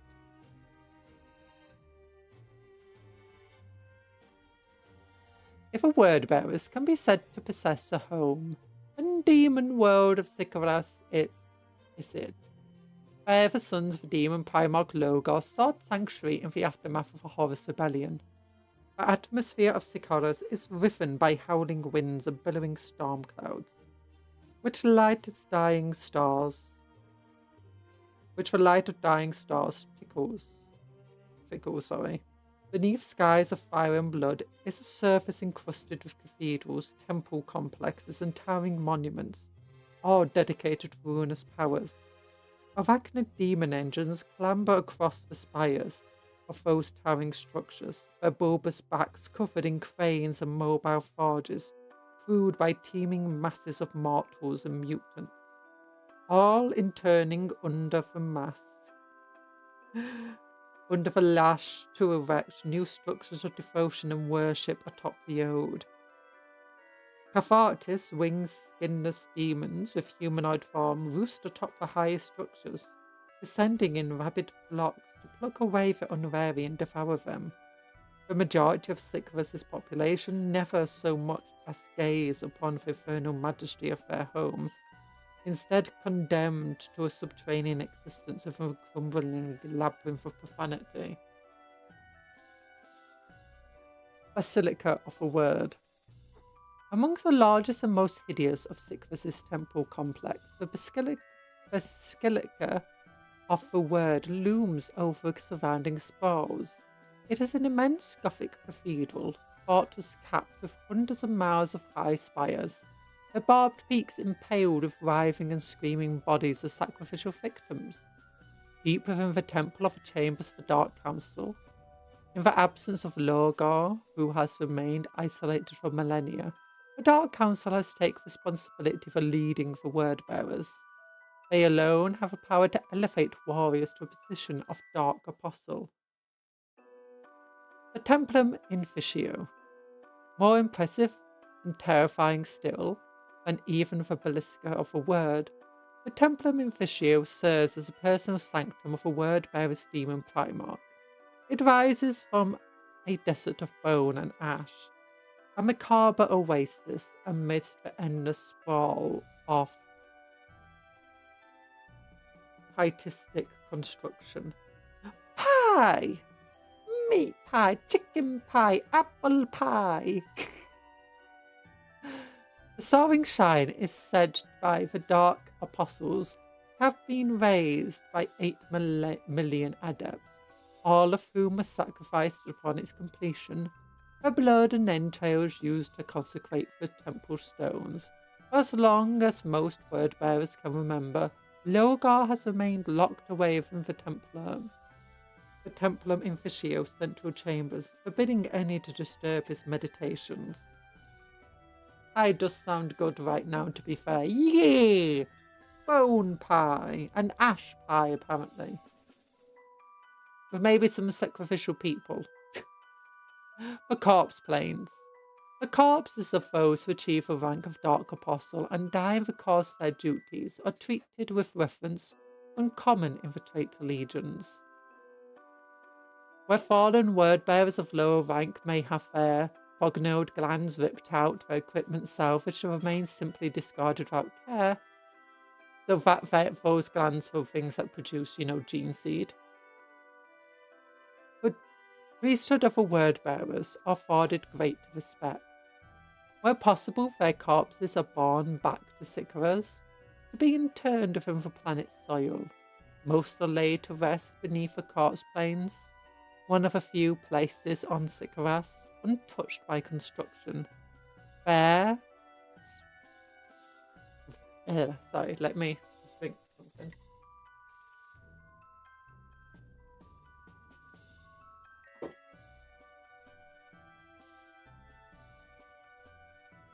Fair so the word bearers claim, for blood-drenched soils of a desolate place, the spirits of the dark gods most devoted may be raised to demonic immortality. A windswept expanse of tar-studded badlands and fields of coarse razor grass. The corpse plains echo with the wails of tortured spirits have been found wanting.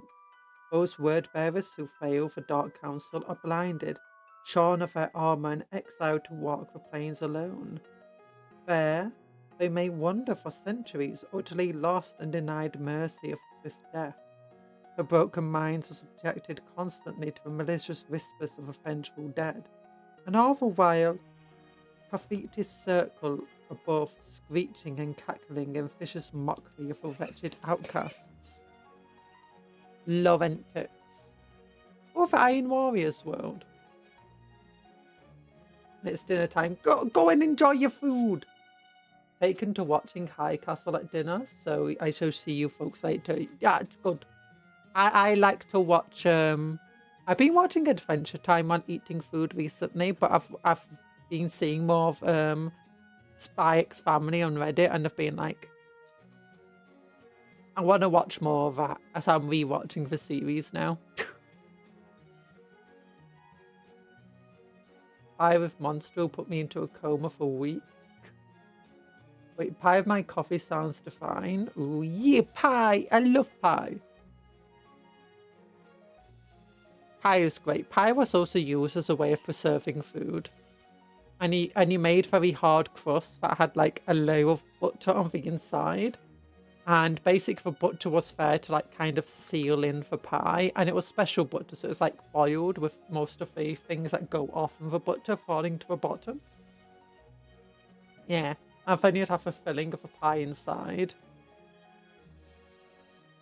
And it would last about a month. And then they had a potted version as well, which is basically made of the same way, except instead of having a pie crust on the outside, it's just in a pot, so it can last for like an entire year. The Iron Warriors possess many strongholds within and without the Eye of Terror. Iron within, iron without. It's a wonderful day for pie, yeah. Isn't that from Family Guy, that one thing where they do the Disney crossover? And now they're owned by Disney. The Iron Warriors possess many strongholds within and without the Eye of Terror, even by the standards of their dread bastions and impenetrable fortresses.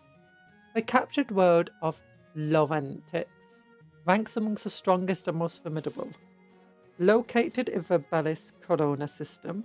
Oh, so this isn't in the Eye of Terror. The planet Loventix fell to Perturbo's sons within months of Cadia's destruction, and has remained of an iron grip ever since.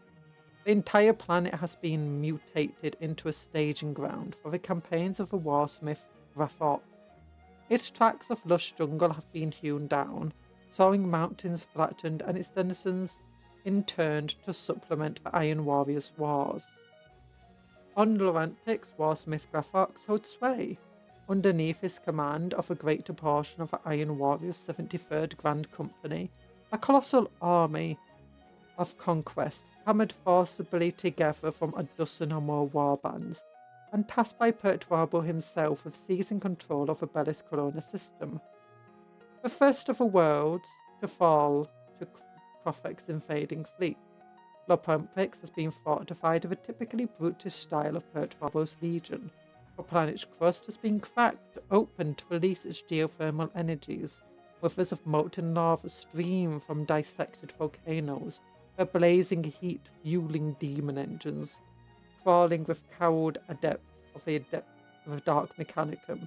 Metal-skinned demon engines stalk the rad-blasted wilds, running down escaped fowls and hunting feral mutants for sport.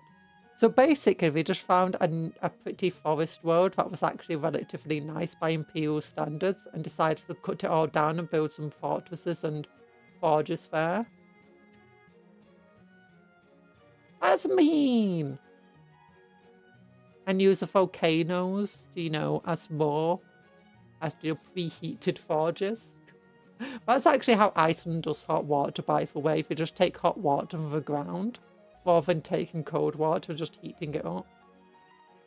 We have access to such a plentiful supply of hot water that they use it to heat the streets to, you know, stop from icing over.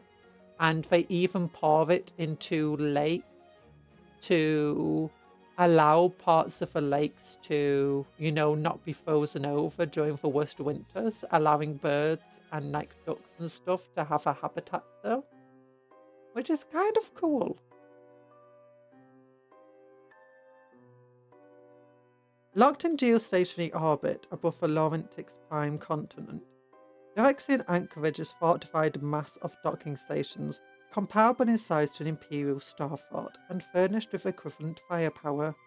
The city-sized segments from which this colossal structure is formed were crafted in the demon forges of Medengard and hauled out to the Eye of Terror before being assembled in orbit. At the station's core dwells an abominable intelligence of impossibly ancient origin, bound at least temporarily by arcane wards and oil and blood rituals. The infernal presence guides the station's servitor crews remotely, keeping them operating at full capacity for countless thousands of hours.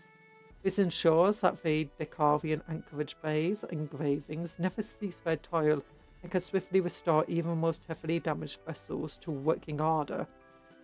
The operation of the station is overseen by a trio of warsmiths, whose hatred for one another has threatened to boil over into outright violence on many occasions. This is the greatest weakness of chaos. That, you know, just infighting with one another, even the allies. The malevolent intellect buried within the bowels of the station strains constantly against its bonds, ever probing at the minds of overseers seeking to inflame the rivalries and exploit their mutual loathing to escape its prison. Ow, my tum-tums. Mons Malefica, on the flattened peak of the largest Lontrix volcano's peak. This network of refineries and fortresses is being constructed using designs of a warsmith Graphoc's own specifications. Its walls contain a number of refineries, processing plants and forges, and the heart of a volcano has been transformed into a monstrous demon forge, within which demonic entities are trammeled into forms of adamantium and flesh. Defilers, forge things, and all manner of other corrupt engines stalk off from the lines daily, to be ferried to waiting vessels above the deployed in ongoing siege of Belisarius' Corona. Belis Corona's Ring of Remedies. Class Star Forts.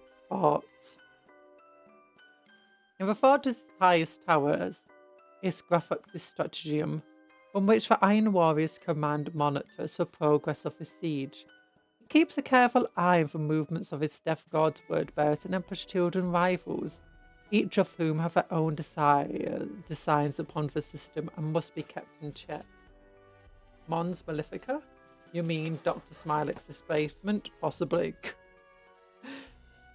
Fear cuts as deeply as the sharpest blades and wounds just as grievously.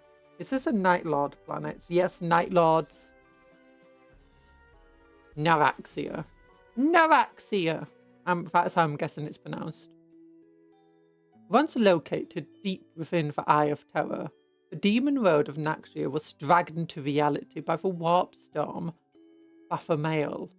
It now prowls the outer reaches of the Sentinel world, and its passage has taken it through many of the region's systems, much to the malicious delight of its Night Lord inhabitants, who have been afforded opportunity to descend upon these unsuspecting planets and slack their endless thirst for savagery. Narakia? I'd be Narakia. Narakia. Cuptle, how do you want to say it? Give me a moment. Give me a moment.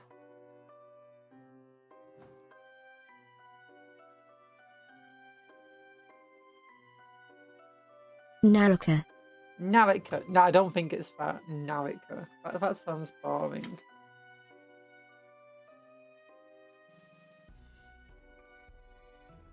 Narakia. I like Narakia. Or Narakaya. The cannons of Kratos that cover much of Narakaya's corrupted surface are strewn with the steel skeletons of hundreds, if not thousands, of crashed void ships. Amidst this graveyard of twisted steel, interned fiends and tribes of mutant beastmen wage endless wars over the meagre scraps they pluck from the detritus.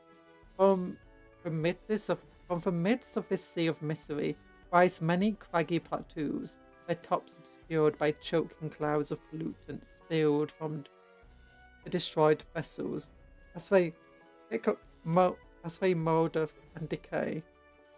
It is here above the carrion plains, and far from the prying eyes of mere mortals, where demon world's true masters reside,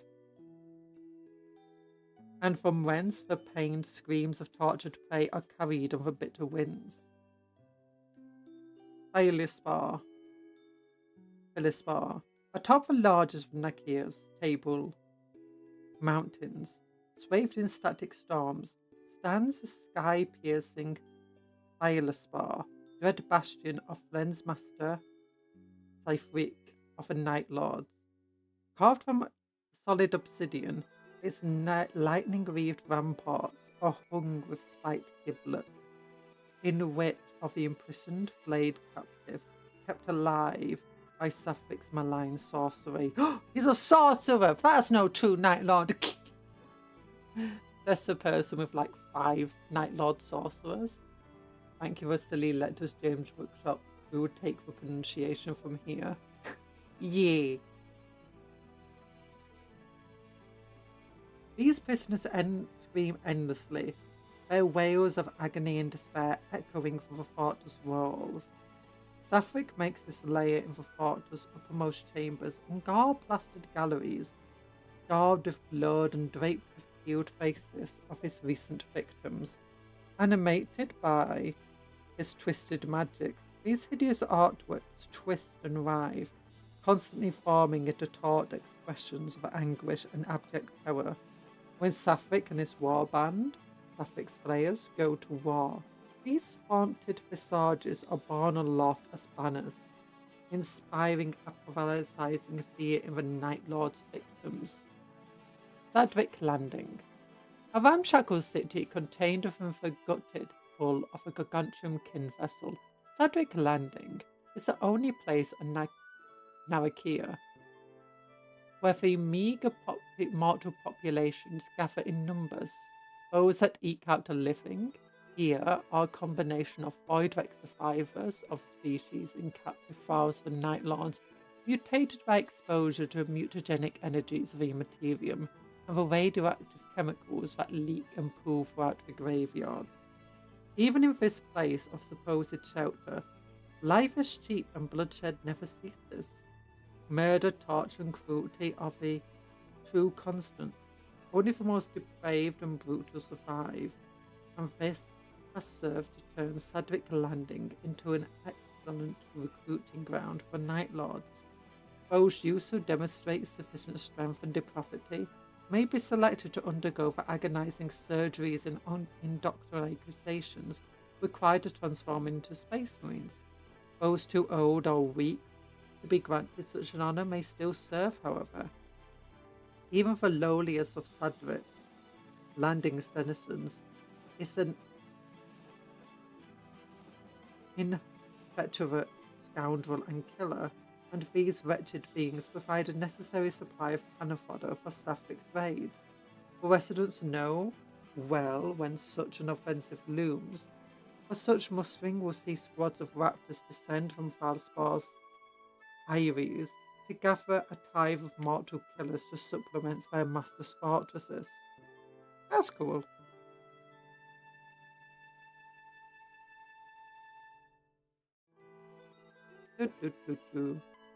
Oh, I got Goncham King. I didn't realise Kin vessel. So by living inside the remains of a Votan vessel. That's cool. I bet everyone has to keep ducking for all the doors. Oh gosh. A Hydra fault. Established by the Whispering Serpents of Alpha Legion. An Alpha Legion warband. The Hydra Vault is a repository of stolen knowledge, sorcerers' relics, and invaluable intelligence that has remained hidden beneath the nose of Imperium for decades. Are we sure these are Alpha Legion and not Blood Ravens? In contrast to their traitorous cousins, many Alpha Legion warbands were never reliant on the Eye of Terror for sanctuary. Gifted in the arts of stealth, infiltration, and misdirection, they instead opted to melt away into the fabric of a wider Imperium, establishing hidden bastions across the breadth of the galaxy, with a particular concentration of strength in the eastern fringe. The Legion's warbands do, however, retain a number of outposts in the Segmentum Obscurus.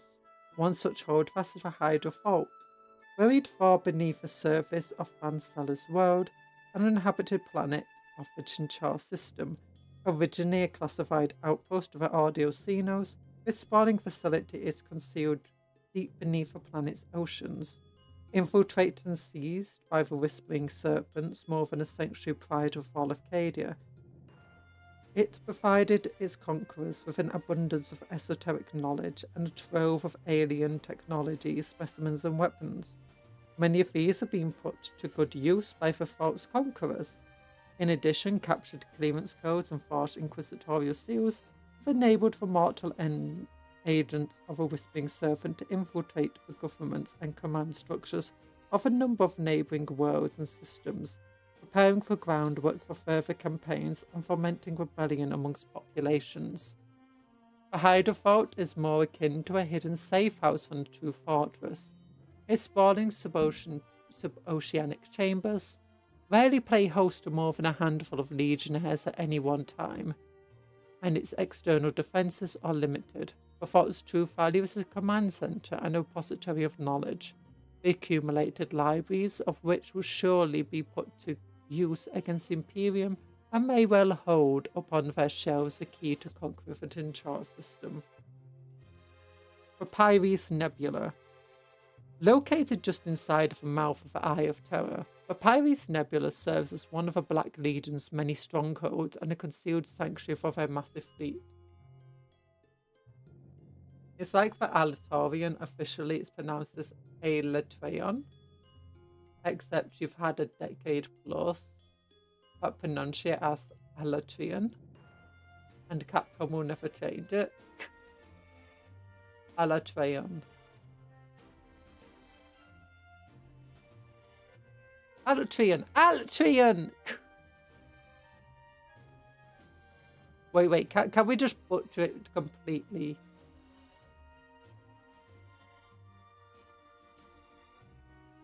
Illatrin.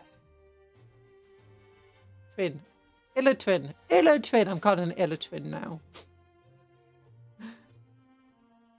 Oh gosh. So yeah, for Alpha Legion over here seem a bit more adept than everybody else. So this is a Black Legion stronghold. For some reason it's purple artwork. Purple background. Papyrus Nebula is amongst a cluster of overlapping stellar dust clouds that lie just within the fringe of the Eye of Terror, long dominated by the Black Legion, and favoured for concealment and sanctuary it offers. Where's my knife? Knife. I need my knife.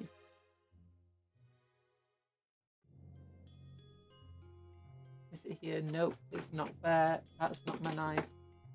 That's not there. It is. It was hidden by a glue stick. There we go.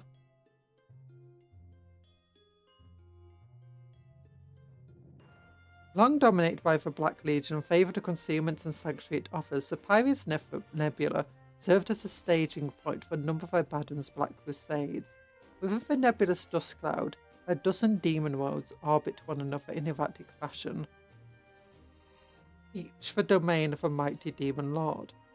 Once these worlds are 13 in number, the last of them, the formerly primary bastion of the death god warlord Kulgith Brawl, was a casualty of a Legion war, shattered by Abaddon's fleets during the dying days of the ancient conflict. Its broken core has since been resurrected and transformed into a colossal shipyard and refueling station to service the War Master's fleets. This world, named by star by its occupiers, is watched over by Abaddon's champions and has become a primary destination for those who wish to swear themselves to destroy this legion, particularly warriors of fellow traitor legions. Any seeking acceptance must traverse the augur baffling energies of the nebula and weave their way through its roaming celestial bodies, where they are subject to the whispered promises of demons, all of whom seek to sway them from their cause with tempting offers of power and immortality. Those who reach Vassitor unscathed are met with further tests of their strength and loyalty. These trials they must undergo vary wildly. Some are required to brave the nebulous rogue planets and defeat demonic champions, or to recover cursed artifacts and radiated, saturated warscapes. Others may be forced to prove their ruthlessness by sacrificing their brothers or engaging in duels to the death with champions of the dark gods. Many of those who journey to the Pyrus Nebula meet only with damnation, yet those that survive their deadly trials and who swear fealty to the spoiler provide his armies with much needed strength to replenish their inevitable losses. That sounds like, a bad deal. Kind of a bad idea. Because it's going to significantly limit the numbers that, you can recruit. And all it's going to do is make sure that your new recruits are both, one, strong, ruthless, and filled with hate. All of which may then be directed at you. Oh gosh. And they may even have demonic parasites attached to them, or, be working in consort with some of the demons that try to tempt them. It doesn't sound like it's a great idea. The armoured skull is associated with the mechanical formations. The standard Legion markings may be displayed on the field of black or gunmetal grey. Legion icons are commonly accompanied by black and yellow industrial markings. Whilst the Heldrick image utilised by the Iron Warriors has changed little since the Horus Heresy, its usage has altered significantly with many variations amongst the Legion's countless grand companies and warbands. The colours worn by all Legion warriors remain unchanged, however gunmetal trimmed with brass or gold and adorned with black and yellow stripes that speak of danger. Yeah.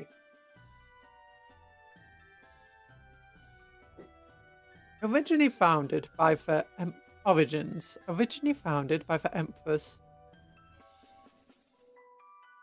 as the Emperor's Fourth Legion, the Iron Warriors fought for the Imperial cause during the Great Crusade, before becoming embroiled in the Primarch Horus's rebellion. Following its defeat and flight into the Eye of Terror, all remaining Iron Warriors were declared excommunicata traitoris. Fourth Legion. Iron Warriors retain far greater unity than many of their fellow traitor legions, and the overarching command structure present within the later days of the Horus Heresy has largely persisted. The Legion Warriors are divided into grand companies, each led by a warsmith. These grand companies would at one time have been roughly similar in structure, totaling approximately 1,000 space marines. Now, however, they vary greatly in size and strength. The warsmiths who lead the grand companies are experienced commanders, all gifted in combat engineering as well as strategy and capable of overseeing siege operations on a grand scale. They are aided and attended by the retinues of warsmiths and mechanical vals, no, wait. Mechanician thralls, and perform menial tasks and oversee the construction of fortresses on their behalf. The organisation of the extant grand companies, the number of which is likely unknown to all save perhaps Perty, is far from uniform. Most are divided into detachments of various size and speciality, each led by lesser champions. Alongside legionnaires, who form the bulk of their fighting strength, the Iron Warriors deploy large numbers of obliterators and mutilators. These units are favoured for their destructive capacity and resilience, assets that are extremely useful when engaging in the siege warfare, in which the Legion excels. Recruitment. The Iron Warriors obtain the majority of their recruits from the war zone in which they operate. Those taken, willingly or unwillingly, are returned to Medvingard, where they must endure a series of physical and psychological ordeals designed to push them to their limits and determine their suitability. The attrition rate amongst these new recruits is astonishingly high, yet the Iron Warriors are never short of new captives and volunteers. Only the most ruthless, resilient, and intelligent meet their exacting standards of the Wartsmiths, and are selected to ascend into the ranks of a grand company. Spiritual beliefs. The Iron Warriors acknowledge and honour the dark gods of the Chosen, but are not given to devout worship of any power. Their veneration of divine beings is purely transactional.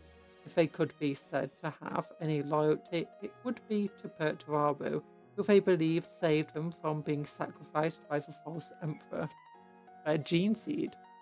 The influence of war and their embrace of chaos has certainly corrupted the gene seed of the Iron Warriors, but remains far more stable and plentiful than that of other traitor legions, with a genetic cultural awe for a sort of empiric corruption. The Legion's warriors do have a tendency towards paranoia, a flaw that they share with their demon Primarch. The Iron Warriors do, however, display extreme intelligence and an exceptional talent for problem solving, even in comparison to other space marines. This mental acuity is buttressed by extremely physical and psychological fortitude, attributes that Perty demands from every one of his gene sons. I mean, to be honest, I'd be, pretty paranoid as an Iron Warrior myself, because they are all very backstabbing and have like a very, transactional sense of just, not just with the gods, but, with one another. Segmentum Obscuris Sector, Eye of Terror, Classification, Demon World. So that's their home planet, effectively. Or the planet they make their home right now. Kind of boring. Combat Doctrine. The Iron Warriors have always favoured a deceptively simple form of warfare. In the Legion's earliest campaigns, long prior to their descent into heresy, offensive actions were preceded by sustained orbital or conventional artillery bombardment, utilising all available guns. Only when the defences of foe were appropriately softened did the Iron Warriors commit the bulk of their forces to battle. Since their embrace of Horus's cause and their flight into the Eye of Terror, the Legion's grand companies and warbands have been forced to adapt their strategies, lacking the abundant resources with which they were once furnished. Perty's sons now make considerable use of wave attacks by teaming masses of cultists and Imperial turncoats to drain enemy ammunition, clear minefields, and force breaches that can be exploited. Should the foe prove particularly obstinate, more valuable assets such as demon engines and heavy armour may be deployed en masse, supported by squads of disciplined and motivated legionnaires. I wish I could conjure some dessert or other sweet things to go with my coffee, like shortbread! Yee! Have some shortbread. Love shortbread. Have a cola! Yeah, that's sweet.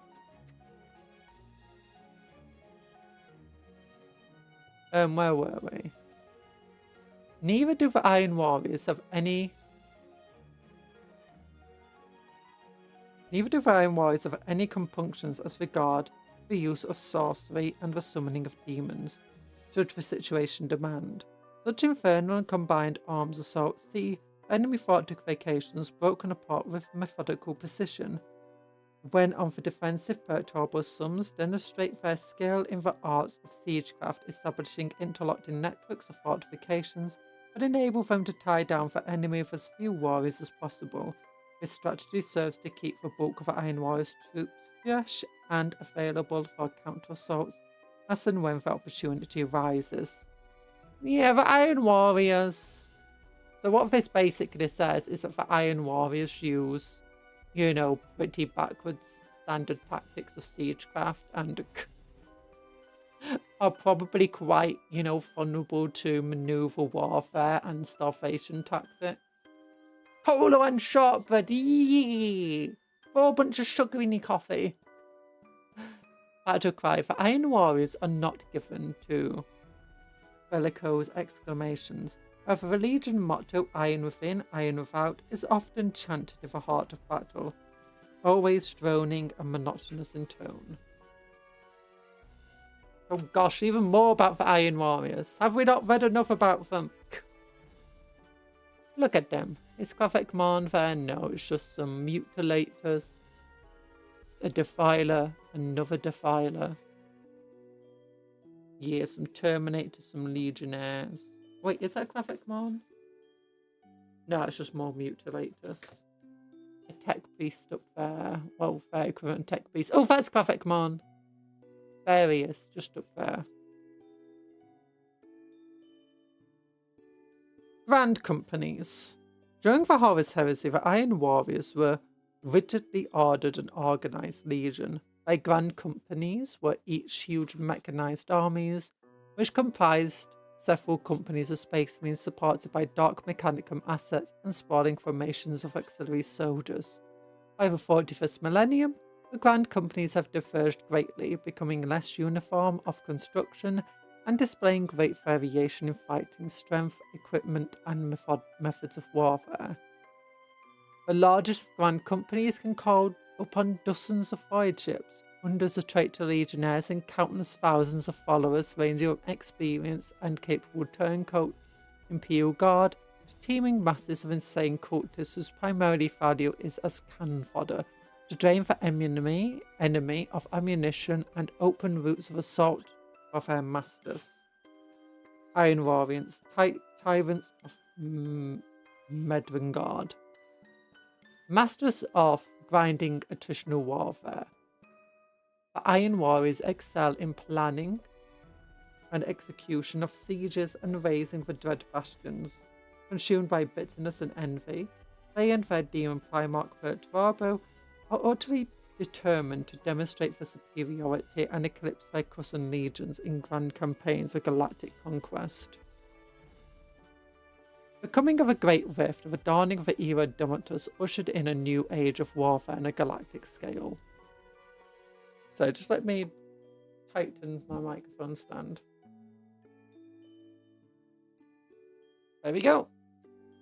Yeah.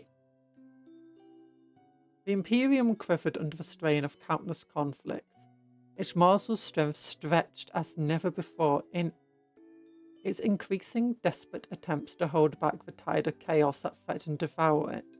The bubbling cauldron of ceaseless conflict was a gift to Perturbo, who saw amidst the confusion and bloodshed an opportunity to right past wrongs and prove his intellectual and martial superiority over his brother Primarchs. That's Perturbo's main issue. For all of his other issues, he constantly seeks the need to prove himself, even now. And so do the Iron Warriors. They always have this sense of pride and arrogance and just need to prove that pride and arrogance is correct. But they've got so much pride and arrogance that it's never correct and it keeps tripping them up. Like, instead of waiting for reinforcements, they might just siege something going, no, I'm him, I can do this, and then just, lose. For a moment of Cadia's fall, the grand companies of Iron Warriors were struck out into the fractured Imperium, exploiting the chaos and confusion. Is it the word? And confusion to prosecute a multitude of campaigns across the regions of the galaxy. Wrath of Iron. Yeah. Centuries of observation, reconnaissance and probing raids, and the captured and interrogation of loyalists have allowed the Iron Warriors to gather invaluable strategic insight. Mutually beneficial alliances forged with elements of the Alpha. Yeah, like that's not gonna stab them in the back. We reformed a mutually beneficent alliance of the people who love to backstab. But don't worry, they won't backstab us because we're gonna backstab them first. Infernal pacts were sealed with demonic entities, most notably Fashtor, who they absolutely hate, but Archivane, whose wide gins and cackle sparks returned to Pertwarbor bounty of crucial data. For Imperial Defense Codes to sector fleet deployments, rotations, and dispositions, was Pertwarbor remained ensconced within the heart of his fortress Medengard, assessing said information, plotting the methods of attack, and mustering his armies. The warsmiths of grand companies were free to wage war according to their own whims. I'm just going to pour myself a water and finish this cola.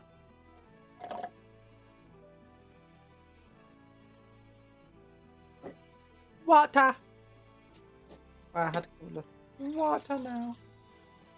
Yee. The 2 steps ahead, backstab for backstabber, yeek.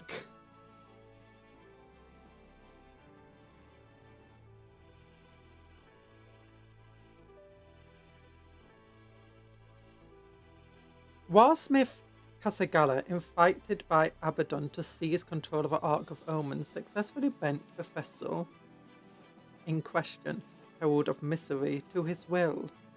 The interior of this colossal spaceborne fortress was transformed into a labyrinthian tangle of defensive, both technological and sorcerers, impervious to all but the most determined and overwhelming of boarding actions. Honouring a bargain sworn of the War Master of Chaos, Kasagala struck at the shrine of Loom 4, where the Warsmith and his grand company engaged the world's formidable garrison, repelled a relief force of Blood Angels, and seized an arcane artifact sought by the Despoiler. Subsequently freed from his obligations to a Black Legion, Kasagala turned his attention to the worlds of a Red Scar, hopefully of exploiting the aftermath of High Fleet Leviathan's invasion to inflict further misery upon the sons of Sanguinius. There he continued to engage Tyranids and Space Marines alike in successive battles, bludgeoning a course towards the star systems of Arachnis Shea, which are yet to be fully devoured by the Tyranid menace. Meanwhile, in the Galactic Core, Warsmith Baladrun and his sworn ally, the renegade Abriel Shard, carved out a base of operations, so we've been fighting Tyranids. I could actually help the Imperium. Carved out a base of operations within a Hadean Trinary. A trio of nebula formed following the eruption of a warp storm. Ogfire, by the simultaneous supernova of trinary stars, had torn open rifts in the fabric of reality from which the Iron Warriors were able to strike at the border regions of the Great Tethurian League. So that's Photon. By the time the kin were able to mount a response, Baladrun and Shard's warriors, collectively known as Abu's Claw, had overrun several kindred, firmly entrenched their forces and were well prepared for a protracted and wasteful war of a sort abhorred by their foes. These kindred, whose fanes had been overrun and despoiled by the invaders, swore vengeance, forming grudge bands to scour Arbo's Claws of the ruins of their fallen homes. While the cause of the Great Tefurian League despaired of the unfolding slaughter, Aladrun and Arbriel reveled in the god-drenched spectacle of the conflict, knowing that each act of bloodshed was only an offering to ruinous powers and an irresistible lure to the farming demonic forces of the dark gods. In the western reaches of the Ultimar Sigmectum, Warsmith Malik Urgar, Lord of the 45th Grand Company, set his sights upon the formidable fortress of Alphys, hoping to raise himself up in estimations of his demon Primarch. He flooded Alphys' defences with masses of mortal cultists, observing their fruitless onslaught of the loyalist bastions from above, using the deaths of their expendable masses to identify weaknesses of the planet's fortifications. A punishing bombardment followed, succeeded by ground assaults led by a fine guard of demon engines, mutilators and obliterators, but advanced over mountains of the dead and punched holes the dense network of fortresses surrounding the planet's capital. Urgar's personal land raider, Aberrant Wolf, spearheaded an armoured assault on the gubernatorial district. The gubernatorial district. The Goober district! The Goobers have their own district, not the Goobers. The Warsmith's armour squadrons ground their way to within 100 yards of their target. Only Halton Space Marines of the Subjugators and Crimson Fist, yeah, arrived in force to engage the Iron Warriors' fleet and stimmy the Warsmith's assault. The Loyalists paid a terrible price for a victory, however, with fully half of their city reduced to smouldering ruin. Even with the aid of Space Marine reinforcements, the odds of holding out against the Iron Warriors' determined onslaught appeared vanishingly small. But the 500 World campaign is going on around there, so it looks like the Iron Warriors are probably not going to do too well.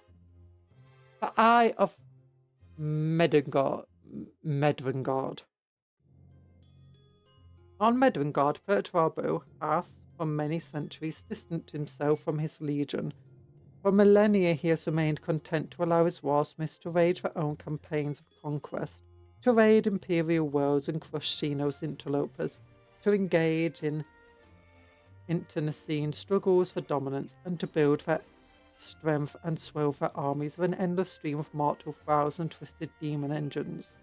As the centuries passed, the weakest of his sons were whittled away, and only the most obdurate, cunning, and resourceful survived. As this bloody process unfolded, the demon Primarch set his mind to plotting future conquest and ensuring that when the opportune time arrived, Iron Warriors would be ready to strike a telling blow against their foes. Look at this old-fashioned art. Yeah. Terminators, Legionnaires. Hello, Night Parade. We've been learning about the Iron Warriors, as well as about the various other groups from the Eye of Terror, like Night Lords, Black Legion, the Alpha Legion, the other Iron Warriors, and the Word Bearers. Yeah. And then we've also been reading some nicely worded letters. Like, do you know if they've been sending one enough of these different demon lords? Chaos lords, sorry. Medvangard. The Infernal Sanctuary and adoptive homeworld of Iron Warriors, Medvangard, is a demonic warscape, a monument to infernal industry, an eternal warfare whose barren surface is encrusted with smouldering demon forges, and a sky-scraping fortress that rises from the shadows of a blackened mountain peaks. The land masses of Medvangard are impossibly bleak. Beyond the cities and fortresses, where captive thralls and blank-faced servitors toil in unceasing misery to forge weapons and ammunition for their transhuman masters, there is little sign of life. Endless expanses of this desolate ashen desert are split by bubbling rivers of molten lava, suspended like a blotted stain upon the oppressive canvas of a demon world's white sky. in a single black star. This hideous orb casts no light, instead drawing life and vitality away from Medvingard's service. Those mortals who walk too long under its malicious care soon find themselves drained of their life force. Threads of infernal smoke trail from the dark star's black heart and pierces the atmosphere, intertwining with the plumes of pollutants expelled by Iron Warriors' ever-burning forges. All manner of monstrous creatures are tortured constructs haunt the wilds, many of the result of the Iron Warriors' macabre experimentations.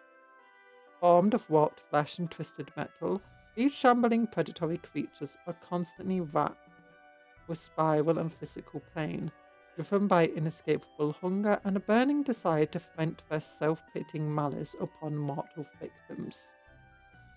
The largest and most imposing of Medvingard's forged citadels are those of the warsmiths. Each is a testament to its master's might, raised to the heavens through the suffering of a million nameless interns. These hideous bastions of blackened metal make few concessions to artistry, favouring functional forms that are nonetheless utterly horrifying in their unstinting brutalism. I thought that said unstinking brutalism. I'm like, nah, Iron Warriors are definitely stinky. It wouldn't be unstinking brutalism. No. They're stinky. They're the stinkiest warriors. They're not the Iron Warriors. They're the stinky warriors.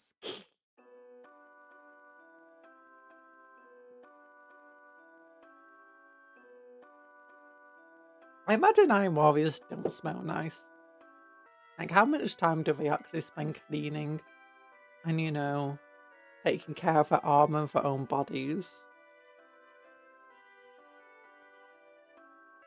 They are erected only with a function in mind, thick-walled, soaring monstrosities ringed by layered defences and labyrinthian networks of interconnected turrets and bunkers, intended to dissuade rivals from taking up arms against their architect.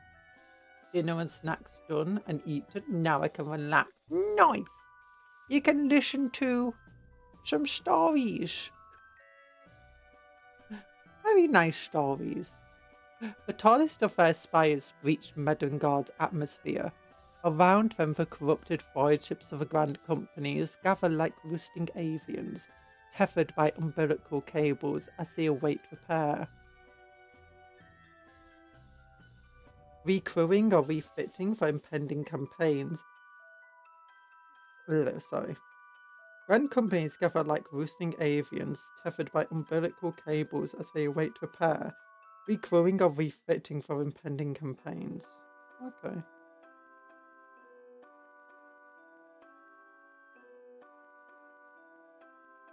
Oh, because it breaches, breaches the atmosphere. So the void ships gather around it. Okay, that's interesting. Look at all these big ships in atmosphere, though.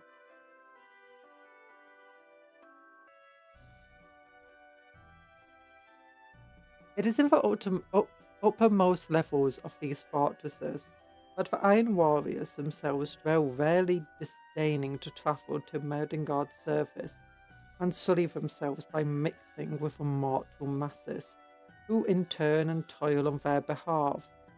Over the courses of millennia, thousands such fortresses have been constructed by ascendant warpsmiths, only to be razed to the ground by victorious challengers, and yet grander and more intimidating citadels are built on top of their corpse-strewn ruins. The Kalaskian. The grandest of all of Medvingard's fortifications, Araskian, is a sprawling industrial city nestled in the valley between parallel spiniform mountain ranges, the peaks of which radiate pure white malice.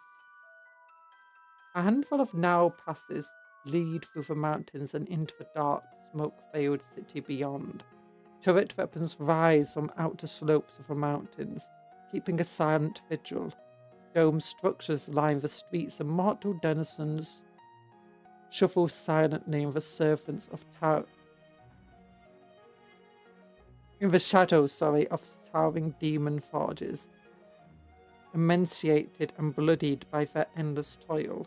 At the very heart of the city, rising from an onyx isle amidst a lake of molten lava, rises Perturbo's sanctuary and stratagem, the soul code, Kolaskian. Yeah, I think Batman would enjoy my late night snack for later. Got hold of some Dutch Gouda. Oh, that sounds Gouda. With mustard seeds. Should pair nicely with a glass of white wine, methinks, and maybe some salt-cured ham. Ooh. Sounds tasty. Sounds tasty. I just had a Burger King for tea. Well, half a Burger King. And a bunch of lettuce thrown on top of it. Yeah! Have I been making omelettes recently? They're tasty.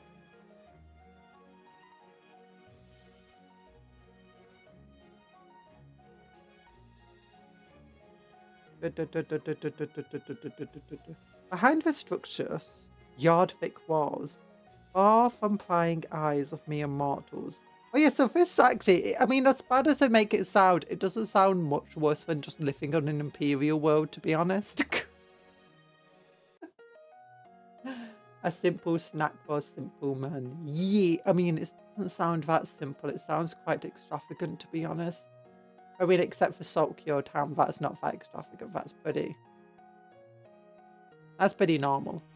Unless you made it yourself, in which case it's pretty extravagant.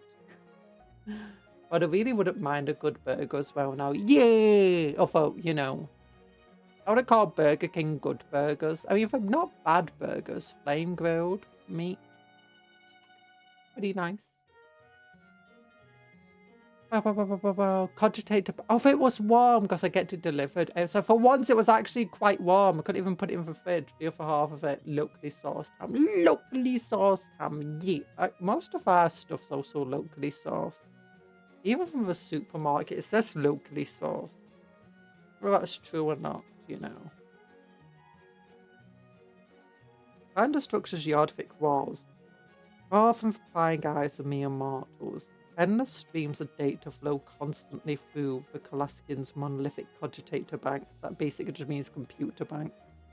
Information such as this, with a return to Medengard by Wartsmiths and their grand companies, torn from the minds of captors, obtained through fleeting alliances for Alpha Legion infiltrators, defined through cryptic prophecies of sorcerers or hissed by malicious demons, is ruthlessly interrogated, purged by cogitatorly cyberfowls for days on end, and filtered output fed to Perturbo's central sanctum, where the demon Primarch's pause, over an endless influx of statistics and field reports, simultaneously engaging in psychic commune with distant agents and engaging in battles of will with demonic entities, as he interprets, quantifies, and extrapolates.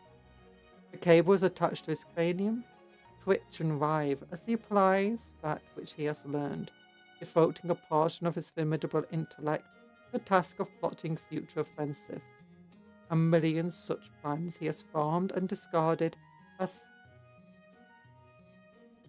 imperfect or impractical. Now the Primarch stirs from his reverie with a figure not seen in centuries. Look at all this cool stuff at the bottom. Oh, what does that architecture look like? It kind of reminds me of a mixture of Mesopotamian and what's it called? South American architecture. Issuing to his warsmiths for a new mustering of Medengard's strength. Finally, if the sons of Perturbo hope their demon Primarch's labours may be nearing an end. Prithian. The Hell Forges of Prithian comprise a cluster of subterranean foundries, sweltering manufactories and infernal production lines. When I hear cogitator banks, I imagine the Bombay whirring and clicking sound. Possibly.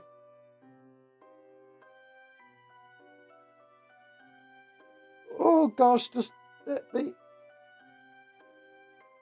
oof, yawning and stretching.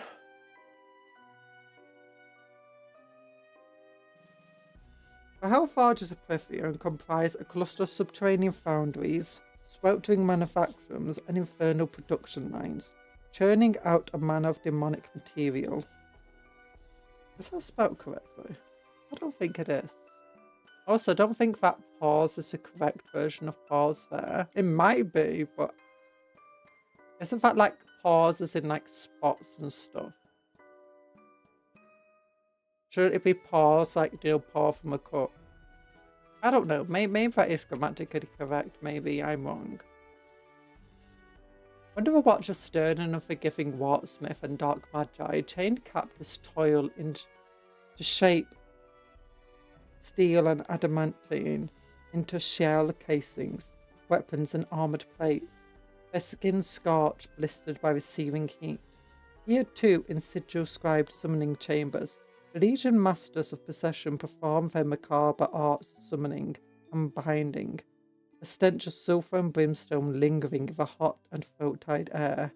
Mistrusted by many Iron Warriors due to their unflinching devotion to the Dark Gods, they are nonetheless tolerated by Perturabo for their ability to travel empiric entities and aid in the production of demon engines on an industrial scale.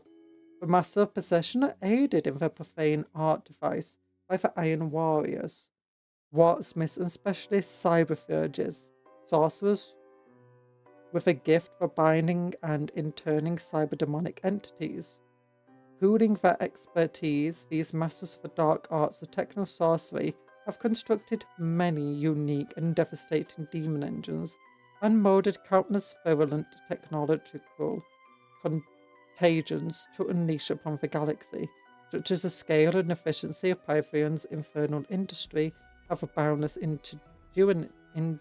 ingenuity of its overseers, but even the most renowned of the Dark Mechanicum Hellforges would struggle to match its output. My goodness, there's so much there. There's a lot of so basically they got magical forges. Is what that goes to, and they make demon engines and cyber stuff using magic.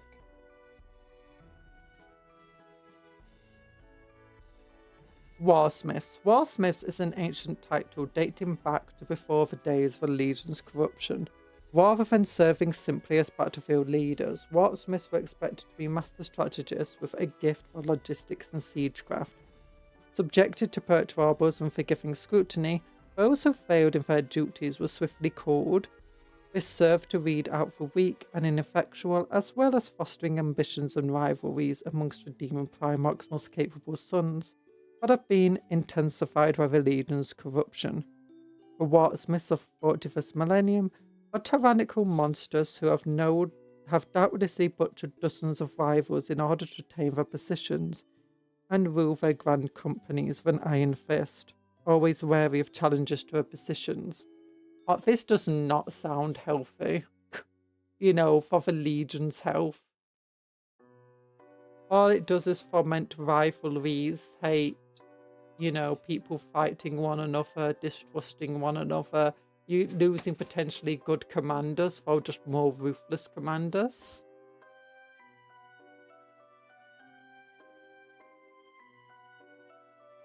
Anything where it talks about purging the weak, yeah, that's not a good thing. Because someone who is strong could easily be considered weak to a stab in the back. Or can be considered weak when given impossible odds to overcome. Perturabo is a demon primarch of the Iron Warriors traitor legions. Perturabo, Lord of Iron. His bitter resentment and calculated cruelty give him an infernal form. A master of unholy machinery, a servant of siegecraft, and a living wellspring of void, cold literal that runs through his geneson's veins. Perturabo is a creature of long-tended hatred, who has never forgiven nor forgotten a single slight in all the drawn-out bitter millennia of his existence. Yeah, Perty is a bit crazy. And that's him there, the big old giant man. Look at that Skitari about to kill Perturabo. Perty doesn't stand a chance. Also, is that a random iron warrior about to be stepped on by Perty?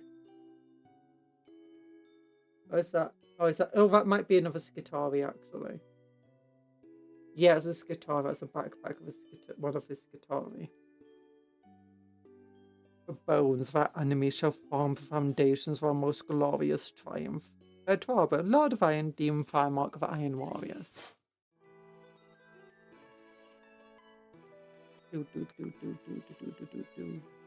Perty's pivotal role in the Siege of Terror during the last days of the Horus Heresy has been expunged or records are lost to time.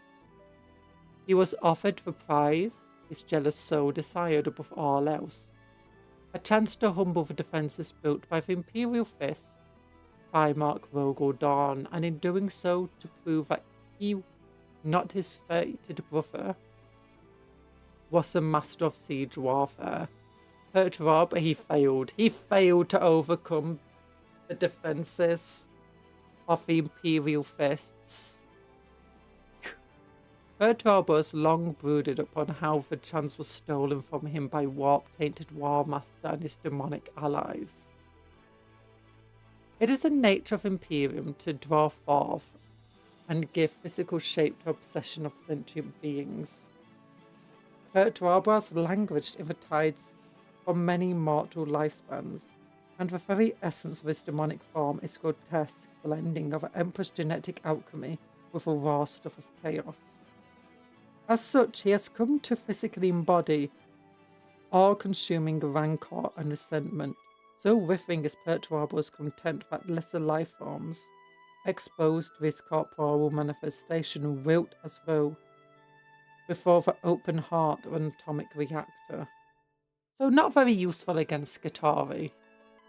Whether that Lord of Iron plows clouds of scalding steam and bitter smoke billow into being.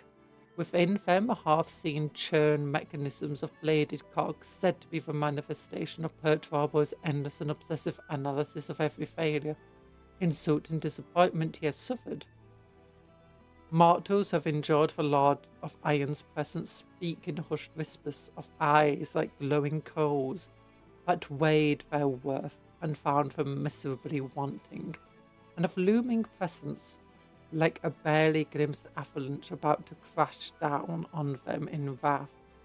The Demon Primarch's voice is said to be the pounding thunder of artillery fire, or a pounding of forge hammers. His breath is a cackle of bone beneath tank tracks, with a roar of flames pouring fire through breached fortress walls. Perty has been monstrously altered by the gifts of the ruinous powers, yet in one way the Lord of Iron remains unchanged.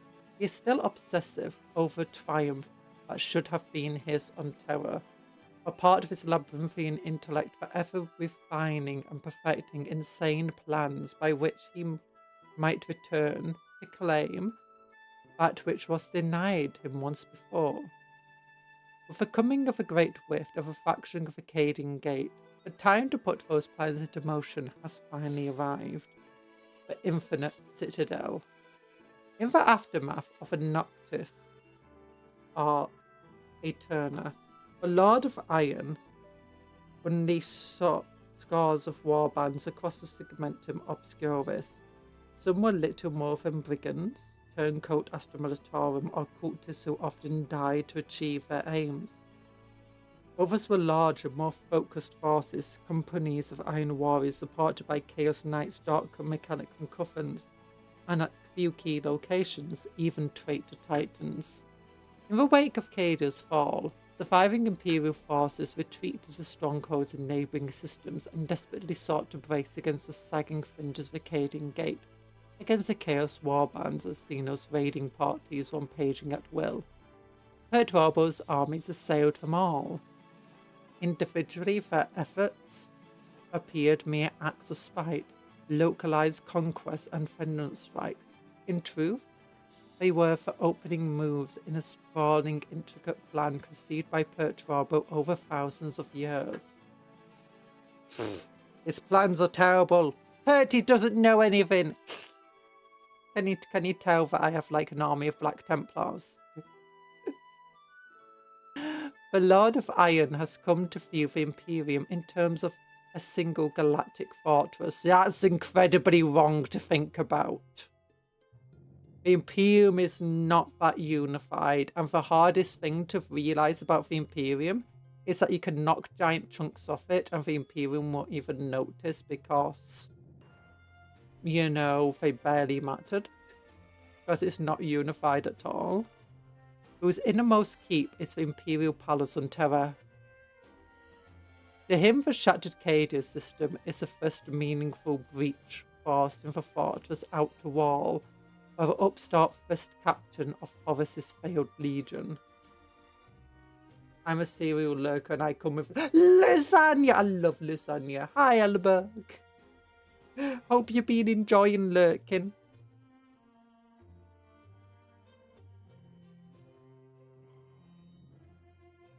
The Great Rift, meanwhile, serves as a potent contrafellation to hold the might of half the Emperor's realm at bay, while the advance in terror begins. However, that advance will not be a headlong charge. Perty is aware of Abaddon's long-harboured ambition to force a crimson path toward the throne world, and he scorns it just as he scorned Horus' swift push towards terror 10,000 years ago. To Perty's mind, such plans are rash, doomed to overextended lines of supply and communication, and ultimately to be surrounded and annihilated by ponderous but monolithic might of the Imperium. Not wrong, but equally the thing is the Imperium's monolithic might is ponderous. So these rash, very fast actions are honestly the best way to fight them. Moving so quickly through the Imperium's defences that they don't have a chance to actually, defend and bring good force against you. Meanwhile, you distract them with multiple other large forces, carving other paths in other directions. Meaning they don't necessarily know which one's going to be the one to reach Terra, and they have to meet them all with their ponderous might. Meaning, if you're doing what Perty is probably suggesting, and that's move slowly, basically creating never-ending take a world, turn it into a citadel, move on, move on, move on, giving yourself an insane number of defences that the Imperium has to push and break against. All that does is give them time to rally their incredible might that's much greater than even Perty's. What, you mean I don't get any lasagna you want to... I'm already full today. My tummy's really bad, so it's fine. It's fine. Instead, Perty aims to raise what he names Infinite Citadel. The Lord of Iron has penned it in sanity-blasting detail, the blueprints for a network of interlocking interstellar fortifications whose full scale and complexity defy mortal comprehension, yeah. And he's gonna struggle having the numbers and forces to actually, defend it without relying upon demons, which, he doesn't like doing. Alright, you get... Yay! No, it's fine. Maybe give some to Cuptle. Cuptle loves lasagna, don't you? You love lasagna.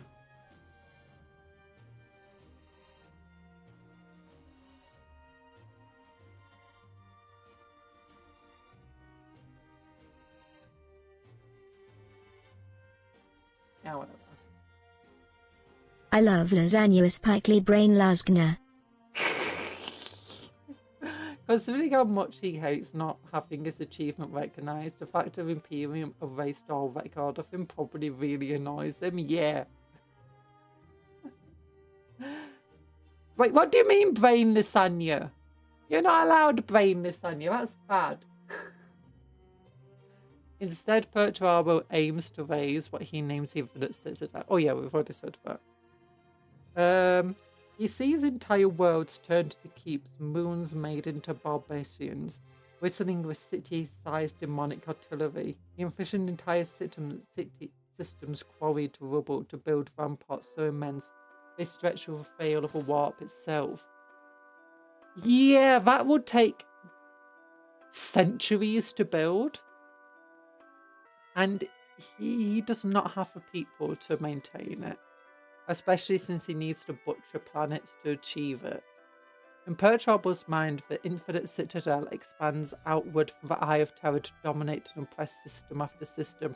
And also, I imagine a lot of the non-Iron Warriors are going to have a lot to say about that. Death Guard for Black Legion, Abaddon, and, for other Warlords and Demon Primarchs.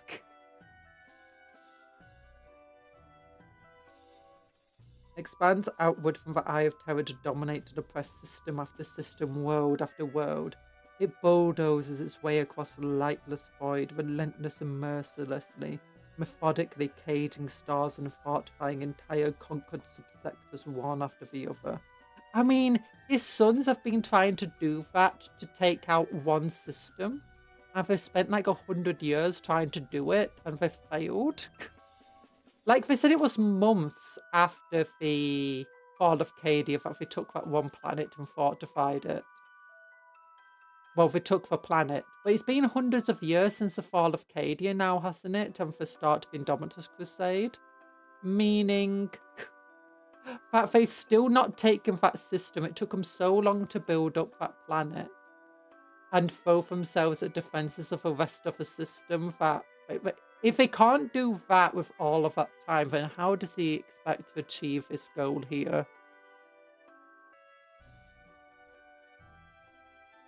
It bulldozes its way across the lifeless void, relentless and mercilessly, methodically caging stars and fortifying entire conquered subsectors one after the other. Battle by battle, it works its way towards terror, not in a rush, but with an infinite patience, and while leaving no foe to the rear or flank that might sour Perturbal's plans. Except, all of those rival warlords is going to have to leave in, defense of their citadels, and who are probably going to fight one another. Oh my goodness. Perturbal's plan sounds so stupid. I thought you said he had infinite wisdom. I mean, they did call him crazy multiple times, so, this is a plan a crazy man would come up with. The bloodshed in each Cataclysm campaign will serve as offerings for dark gods, while Noctilith menhirs raised amidst the ancient ruins will harness the power of the Great Rift. Yeah, Abaddon's been trying to do this, and it's not been going well, and permit the mightiest demons and demon primarchs to walk the ways of the infinite citadel at will. When eventually the Infernal Network grinds its way to the fringes of the Sol system, it will have boundary. This will take you so long. The Imperium might have just died of old age anyway. And a boundary spell and for real space will warp together with chains of iron and throttle terror so completely with hostile siege works that Perturbal will have won. And also, the Imperium does this already. And they do it much better. And it's not exactly, holding up very well.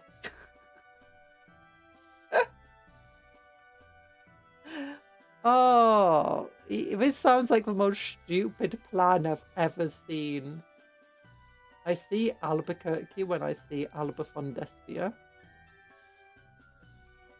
Albuquerque. What is Albuquerque? It's a state, isn't it? Is it a state or is it like a city? I don't know. I don't know American geography. I'm British. It begins with Segmentum Obscurus and what remains of Acadian Gate, which still hasn't fallen fully into Chaos Control. And again, he can't exactly do his entire plan when the Night Lords and Death Guard and stuff own the worlds there. Oh my goodness, he sounds so stupid. Perturbo. The Terminus Decree makes more sense than the Infinite Citadel. But again, this is what something a crazy man would come up with. By comparison, Abaddon's plan seems completely sane. Oh. And this just gives the Imperium time to work its ponderous might against them. They're safe.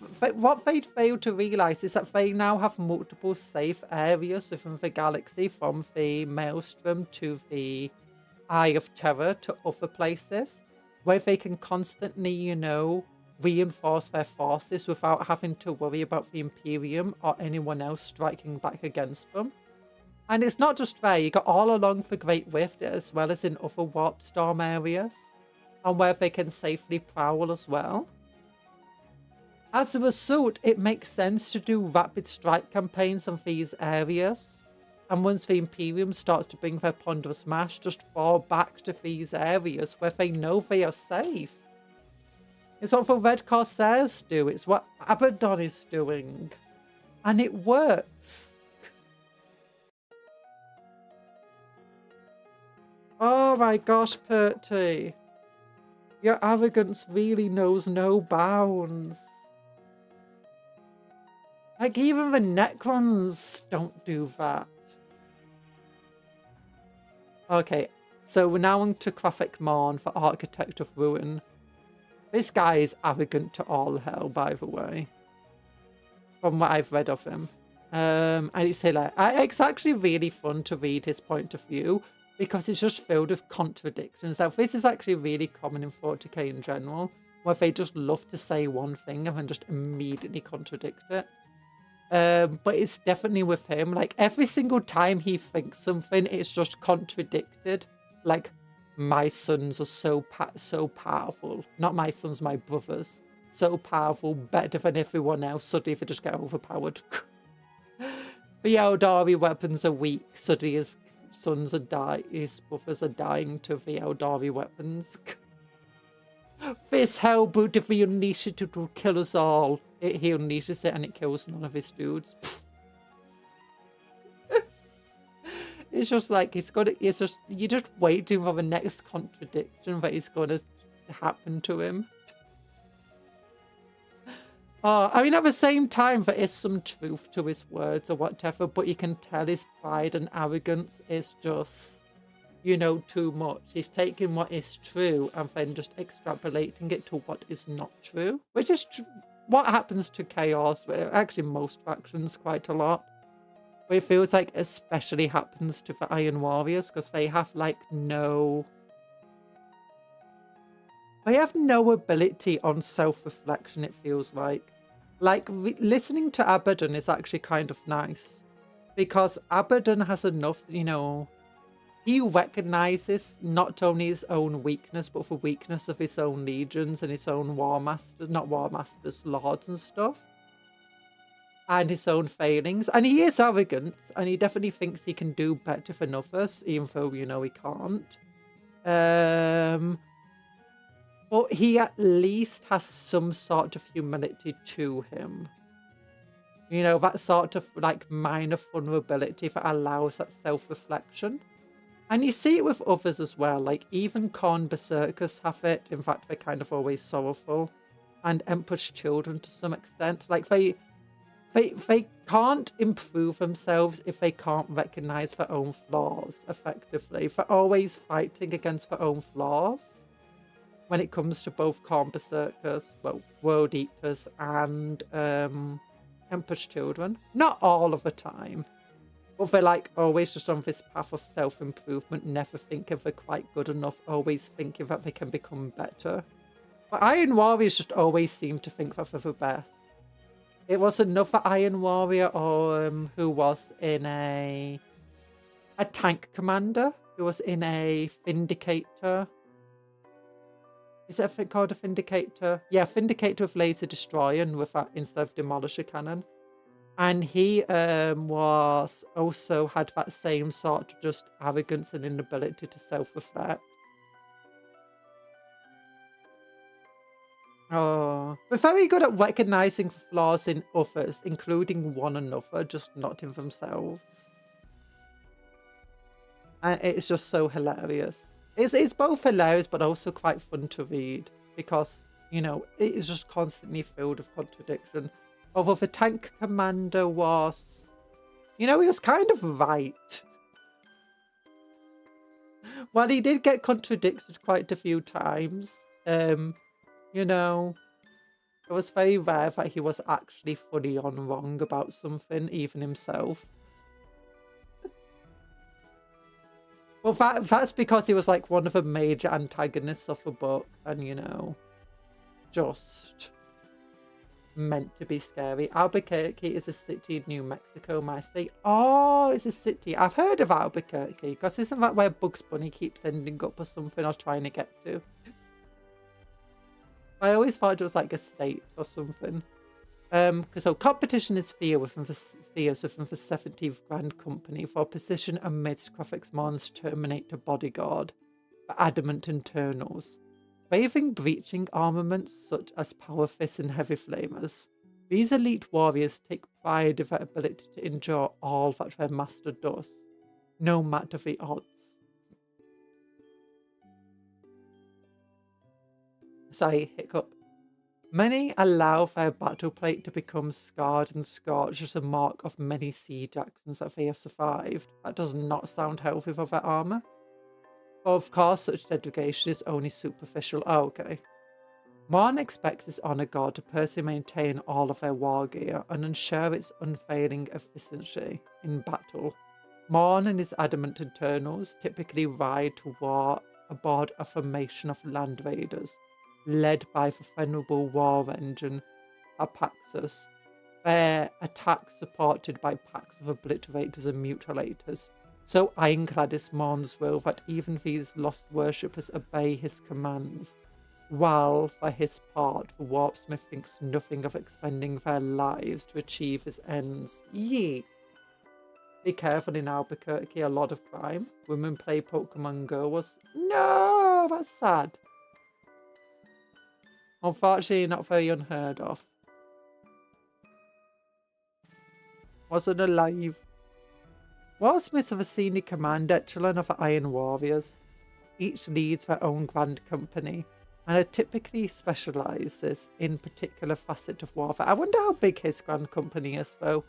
Because I remember his war band before he became, you know, of a grand company, was very small and very weakened and reliant on, you know, making pacts with other groups, which he didn't really like doing.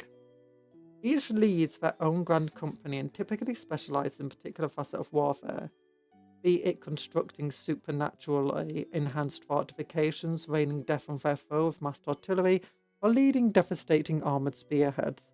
Prophet Marn's specialisation lies in a brute fury of headlong, gate-shattering, rampart-toppling assaults. Prophet Marn stands out as an unrepentant monster, even amongst the callous and barbarous ranks of the Iron Warriors. Possibly recruited during the scouring of Kotos by the apothecaries of Warpsmith Carter, he has served Perty with fanatical devotion for almost 2 millennia. For 1.5 of these he has held the title of Warpsmith, and has brutally crushed any who challenged his position. Marn has razed scores of mighty fortresses to the ground, indiscriminately slaughtering countless foes at the head of the 17th Grand Company, reduced entire civilizations to scorched earth in this demon Primarch's name. Not for nothing has he earned the moniker Architect of Ruin. It is not, of course, that Marn knows nothing of building fortifications or arranging defences. One does not become a warsmith without mastering these skills, and he has used them to great effect when the need has arisen. It is simply that the Architect of Ruin knows there is no redoubt he cannot sunder, and that this is a true of those fortifications raised by his warsmiths, as is of the defences of his Imperial or Xenos foes, and this immediately counteracts the Infinite Citadel. He wants to make an impenetrable defence, and Kvafak Marn believes that there is nothing that he cannot sunder, meaning if both of those two things cannot be true. Because the Infinite Citadel cannot be completely impenetrable and unstoppable if Kvafak Marn himself could sunder it. And if Kvafak Marn can sunder it, then any number of other Grand Warlords could probably sunder it, including Lord Solar, Gulliman,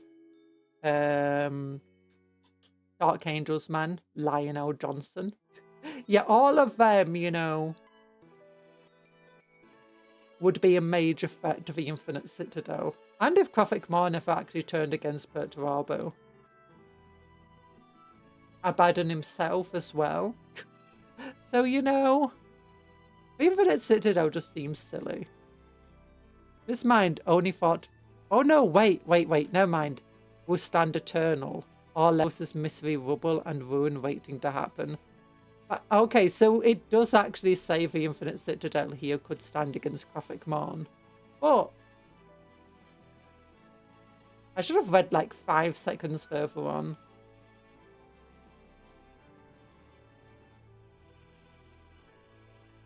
Well, the thing is, I don't think that's true at all.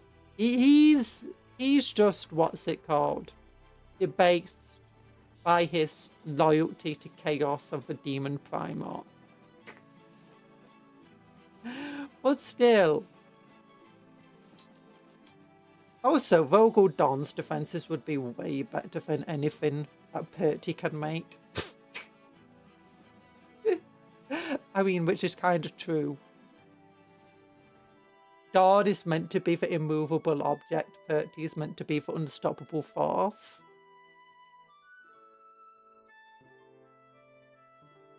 Warsmith Morn has focused so long upon the most ferocious and direct aspects of siege warfare, but he is becoming a living siege weapon in his own right. But what I find funny, though, is that the Imperial Fists are now a fleet-based chapter, and a lot of the Sons of Dawn are fleet-based chapters, like the Black Templar and stuff, and they're always on internal crusades, effectively always shattering the defences of others. They've become the ultimate siege warriors. Meanwhile, Perturbo's sons are, you know, focused a lot more on now defense and building fortifications, and so is Perturbo.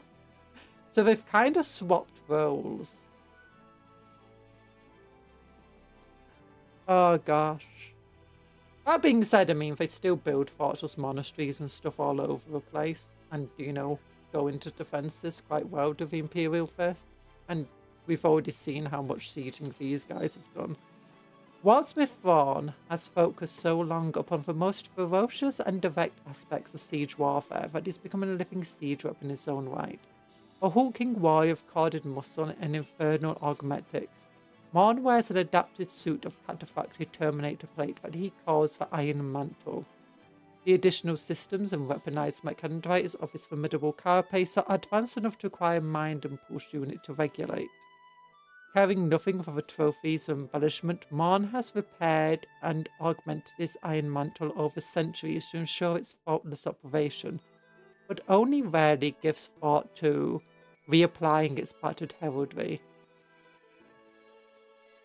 He wields the monstrous Thunderhammer Last Augment, a weapon of Morn's own masterful craft, whose archaeotech power pack discharges with a crack like shattering stonework.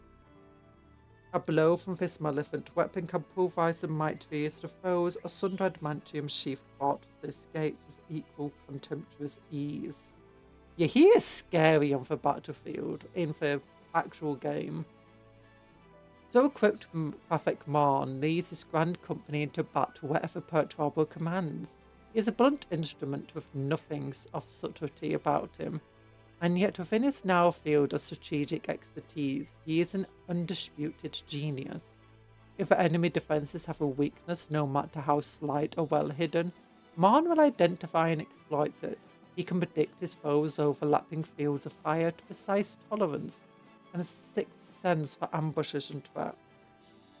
This said, no amount of minefields, hurricane firestorms, and lurking foes will prevent Morn from driving his attack home by the most direct vector. Warsmith holds nothing but contempt for foes who sidestep peril, when they could simply endure and prevail.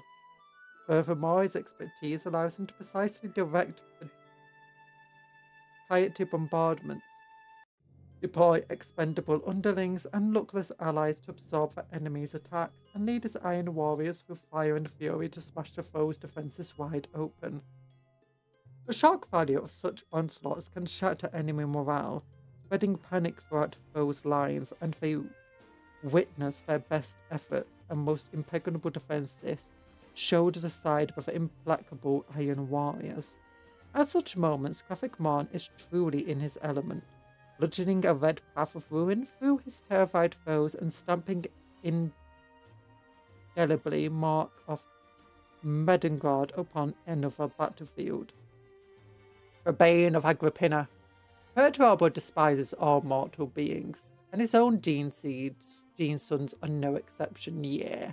However, the demon Primarch's bitter nature does not prevent him from recognizing the uselessfulness of his underlings. Each of the Legion's warsmith has his part to play, raising the Infinite Citadel, some more important than others. Having proven himself a ruthless and exceptionally capable leader, Prophet Marn has been, I don't want to see what he's done specifically, has been entrusted by the Lord of Iron with one of the most pivotal campaigns of the first phase of his plan, namely the advance through the sundered Cadian Gate onto conquer the Forge Road of Agrippina. Spoiler warning, it does not go well for them. Meaning the first phase of the Infinite Citadel has already been bloody nosed. The Infinite Citadel is stupid. I know, Fate. We're reading about how stupid Perturabo and his sons are. It keeps saying that they're super intelligent and stuff, but you know, the decision making skills seem really stupid and bad. Like this entire, you know, one day he'll try to endure and fail, and he will fail and die. You'll see he already had his own warband ground to basically nothing through just countless siege warfares and this idea of just endure and prevail. And now he's going to grind down an entire grand company to nothing too. Which I imagine are not cheap to produce. It's a crusade that Morn has pledged himself to with relish. His 70th Grand Company has clashed many times with Agrippina's warclades, and not always had the best of engagement. Morn might not prize trophies. See, again, it's like showing that despite everything it said here, he's kind of a failure. Like all Iron Warriors at their heart. Like Perturabo, which is actually a running theme of Iron Warriors, isn't it? Hi, Albatronic, how you doing? Morn might not prize trophies or self-aggrandized glory, but he has learned well from his gene sire how to nurse a grudge. Driven by the desire to humble the proud and powerful Forge Road, and furnished with a mighty forward-faring host to support his grand company and campaigns, Prophet Morn has sworn to see Perturbo's will done or die in an attempt. The traitors might have been able to win if not for Perturabo leaving after being snubbed by Horus. Pretty funny. He looked at this faction and said, F this, I'm out. Yeah. But that's only a might have been able to win. Only a might. Well, there's multiple points within that entire thing that the forces of chaos make absolutely catastrophic mistakes. Often because, you know, of falling to, you know, the corruption of chaos. Demonic fury bound into the shell of a metal beast and set loose upon the galaxy. Tell me, mortal, have you ever seen such a glorious sight? Corpse struck of a scourge of Disos. Defilers, the infernal beasts of war. Amongst the largest demon engines fielded by the traitor legions, Defilers are truly monstrous constructions possessed of an unquenchable fury and thirst for blood. I don't think they are that large, to be honest. You've got demon engines that are basically demon-possessed titans and knights. You've got demon engines that are basically giant ships. You have demon engines, which, like the Lords of Schools, the Great Tabas Scorpions, the Brass Scorpions, all of which are larger than Defilers. I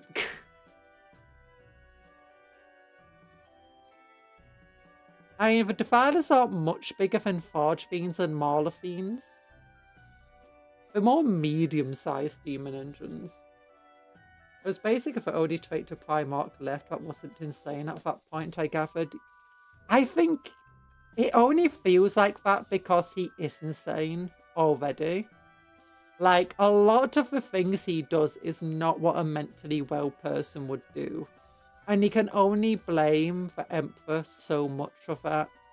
A lot of it is, like, a lot of things would have gone much better for him if he just, you know, made slightly better choices. But he doesn't want to make better choices, because that would be like a sign of giving up or whatever.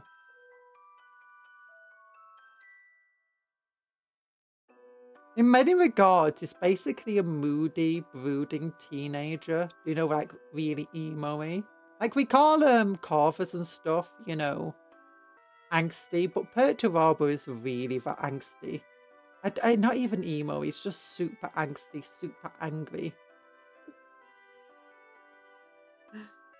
Oh. Defilers stalk into battle on 6 segmented legs, the forward pair of which terminate in gigantic pneumatic claws, capable of snatching up and bisecting a space marine or sheet. We saw that. We made that on our model. Shearing through the hull of an armoured vehicle. Their crab-like bodies support a torso formed of demonic flesh and plated armour, to which is attached an array of lethal ranged weapons. The implements of destruction fitted to each defiler vary according to whims of his creator and the nature of a demon bound within. They commonly include oversized Reaper autocannons, last cannons, baleflamers, and missile launchers, sometimes paired with giant scourges for foes minded towards close quarter destruction. Defilers are probably the largest purpose-built demon engines for Titans Knights over the... True. And the ships too. I guess you do have the demon engines with the demon forges, which are themselves a demon engine, which are much bigger. But they're not war machines. I mean, no, they're not the largest purpose-built ones. Because, I mean, you've got the Lord of Skulls, the Kaitan, and the Greater Brass Scorpion, and the normal Brass Scorpion, which are all significantly larger than a Defiler. And they're all purpose-built demon engines.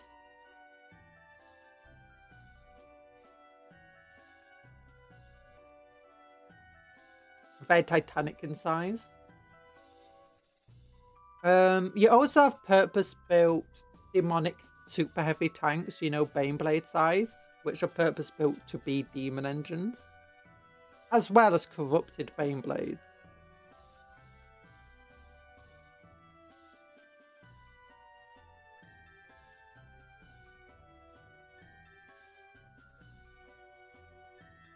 The implements of various destructions fitted to each vary according of they commonly include last cannons. There we go. Yet devastating as these armaments are, they are still merely accompaniments to their formidable ordnance of the center of a demon engine's chest. Here are 2 heavy guns.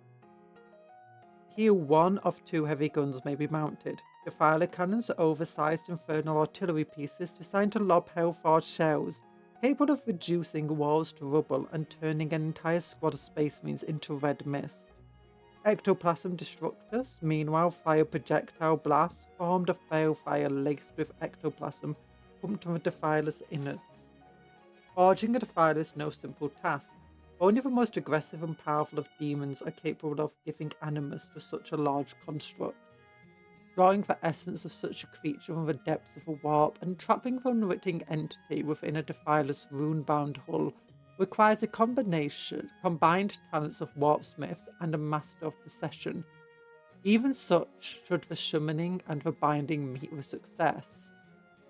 The captive demons must be prevented from immediately turning its newfound mechanical might upon its captors.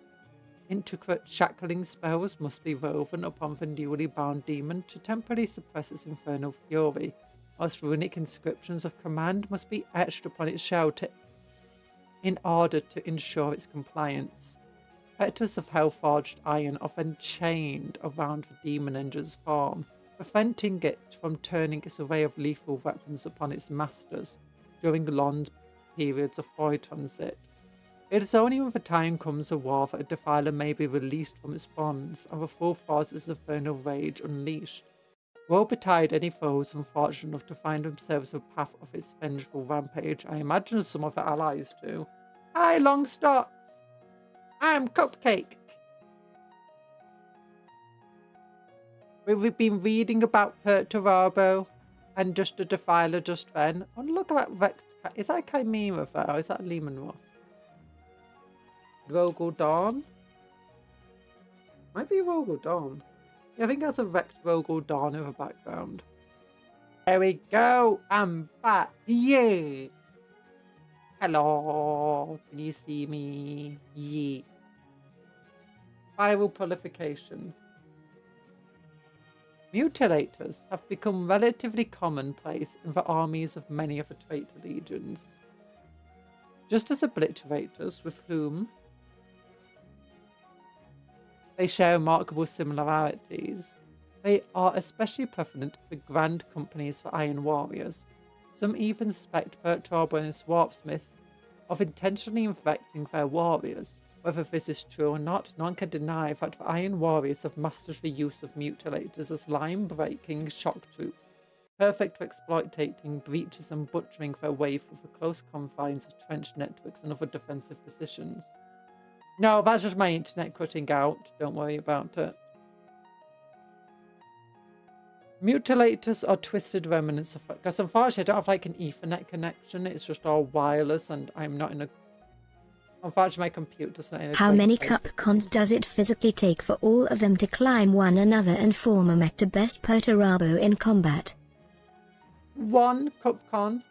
Actually, I could probably best Perturabo with just one finger. Just like... And Perturabo will be turned into a nice little cupcake. And I'll be like, pat, pat, pat, nice little cupcake friend. Because Perturabo has nothing on Cuptle in his kaiju form. Did you see Cuptle? Have you seen Cuptle in the past in his giant kaiju form? Yeah, do you think Perturabo has anything against that? Cuptle's way more massive, way more powerful. And look at him, he's a friendly little cupcake turtle now. Yeah. Mighty. Yeah, because I am just like, you know, the mightiest of cupcakes. It's true. It is true. Mutilators are twisted remnants of chaos space marines whose single-minded fixation upon the use of blade, axe, and maul has left them vulnerable to empiric contagion. Corrupted beyond recognition, they have been transformed into hulking abominations that desire only to inflict violence and bloodshed. Honestly, this sounds like it would be perfect for the World Eaters. You know, if World Eaters could have mutilators. World Eaters should have access to mutilators. And so should... maybe Slaanesh. Meanwhile, Nurgle and, you know, Vicentian should have access to obliterators. The act of unaliving is second nature to all space marines. Foes, however, for whom the very act of butchering opponents in the press of melee combat becomes an overriding obsession. Over a lifetime of ceaseless battle, such fixations may evolve into irrepressible need for slaughter, but only become strong as the centuries pass. Should a mind afflicted by such psychosis be exposed to the corrupting influence of warp, the fixations are sure to be magnified. Many virulent strains of demonic technovirus proliferate throughout the Eye of Terror, and such killers are rendered vulnerable to their malign control. You can definitely beat Perturabo by telling him you are bad and you should feel bad, and he'll sulk off to his room. It's true. It's true. You might be the mightiest, but I am the mightiester. God. I think Perty needs a hug. Perty needs a big old bonk on the nose. Do you like, you know, dogs with acting badly? You bonk them on the nose. A shark wants to eat you, bonk it on the nose. Demon Primarch's getting all angsty, bonk it on the nose. You know? It works. Space marines afflicted by such contagions are subject to a slow but inescapable transformation. The first symptoms displayed by the infected are subtle: the constant maintenance and cleansing of weapons between battle, the chaining of weapons to limbs, the refusal to lay down, Favoured implements of war. Yeah, this sounds like, you know, Corn Berserkers right there. World Eaters. Soon, however, the psychosis manifests in more obvious fashion. Weapons steadily fuse with flesh and armour as their fast vestiges of humanity are slowly eroded from the victim, leaving only an overwhelming urge to experience the simple purity of battle. So very subtle.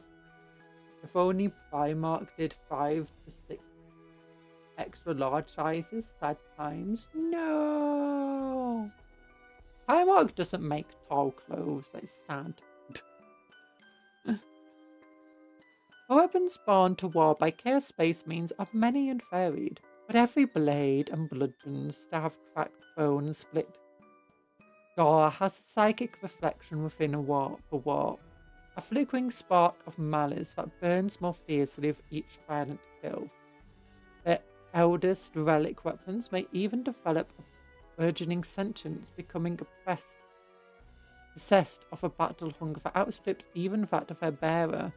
Mutilators desire not to wield such weapons, but also to absorb their power, drawing the warp spirits of corrupted chain fists, power weapons, lightning claws, and other instruments of death into their flesh metal forms, and enhancing their ever-increasing lethality of each weapon subsumed. Having assimilated an entire army of weapons, mutilators can manifest corrupted versions of them seemingly at will. The gruesome sound of splintering bone and squelching flesh is accompanied by a cacophony of whirs and clanks as chain blades and spiked smalls morph into being at the very end of hideously muscular arms. With their newly formed weapons held aloft, mutilators hurl themselves into enemies with gleeful malice, pushing, eviscerating, and dismembering with abandon. Look, there's Graphic Mon, the architect of ruin. There's a legionary champion bolt pistol and heavy melee weapon from the Iron Warriors upgrades through. Is that a head also for the Iron Warriors upgrades through? I think it is. Same with that head. Havoc champion with flamer and melee heavy weapon. And then just Havocs with the last cannons. They have the upgrades through shoulder pads on all of them. Oh, Imperial Fists! Absolutely destroying some Iron Warriors. The decaying ruins of Timarchus II lay host to war of bloody attrition. Amidst the skeletal remains of world's capital, the Iron Warriors and the bitter foes Imperial Fists engage in a desperate struggle for supremacy. Demon engines and squads of havoc are slaughtered by the loyalists, while at the heart of a battle Glory to terminate the chaos. elite of both armies fight in a violent duel to the death of the Iron Warriors lose without finding a single Imperial Fist. Because the Imperial Fists, for every Imperial Fist that died, 2,876 Iron Warriors were also felled. I might have ad-libbed a bit there. Agrippina! We already read this bit. Orb of a Million Scars. We already read about the Ravaged Worlds, and the Airborne Clades, and of the Gold Terminus, of Hastari, of a Knight's Destria. We already read these pages of all the cool guys here. If you don't know when, it was in the previous stream that we did. We're on Law a couple of weeks ago. Imperial Fist, yeah! Wait, they destroying Iron Warriors, yippee, yippee! yeah, you boo the Imperial Fist until you realise they're beating up Iron Warriors, in which case it's great. The time has come. We have borne insults and suffered fools for too long. Oh no. The time has come. We have borne insults and suffered fools for long enough. I have laid my plans of the infinite citadel. Stupid plans, perfected for rituals and drawn out for schema. Nothing now can stop its raising. Let them see what we are capable of, Warsmith. Let them all realize far too late how lamentably they have underestimated us. It has already begun. Hastar and Kyle led the advance towards the loyalists. Risible Sanctus Rawls. Cosvar commands a push on Chinchar.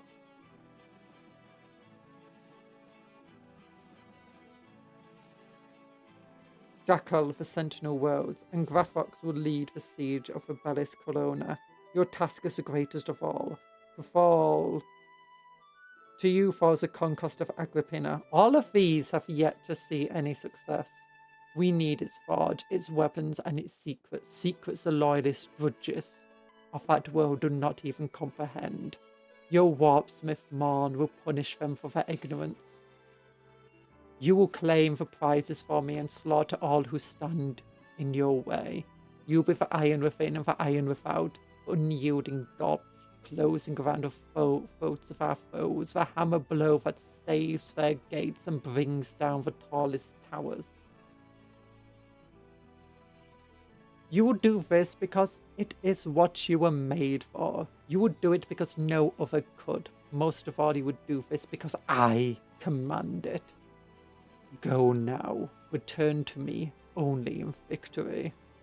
Yeah, it's not going to happen. Perturbo speaking to Graphic Morn. It's because I already read the last... In my own free time, I was so excited to read about Agrippina and stuff. I already read a bunch of the book. So I know what happens.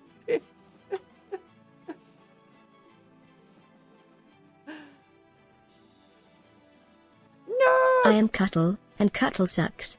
No, Cuptle doesn't suck. Cuptle doesn't suck.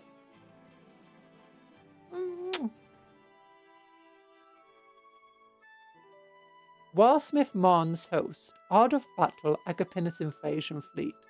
An almighty assemblage of ironclad might took ship from the void spires of Medengard. I'll go a bit overtime today.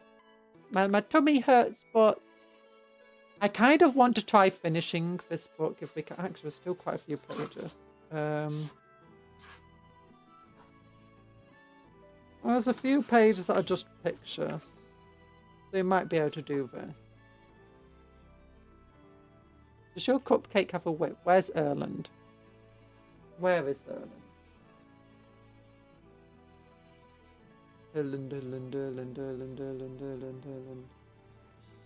Is it this one? This one? No. It's got a cookie shield and a whip. Yeah, cookie shield and a whip. Oh, is that true? No, yeah, that is a whip. That's an Indiana Jones whip.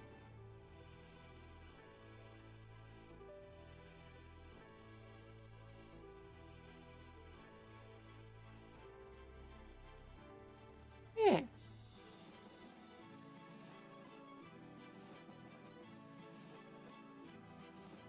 That's cool. Having commanded Graphic Morn to advance upon and conquer the Agrippina system and its forge road, Perturbo furnished him.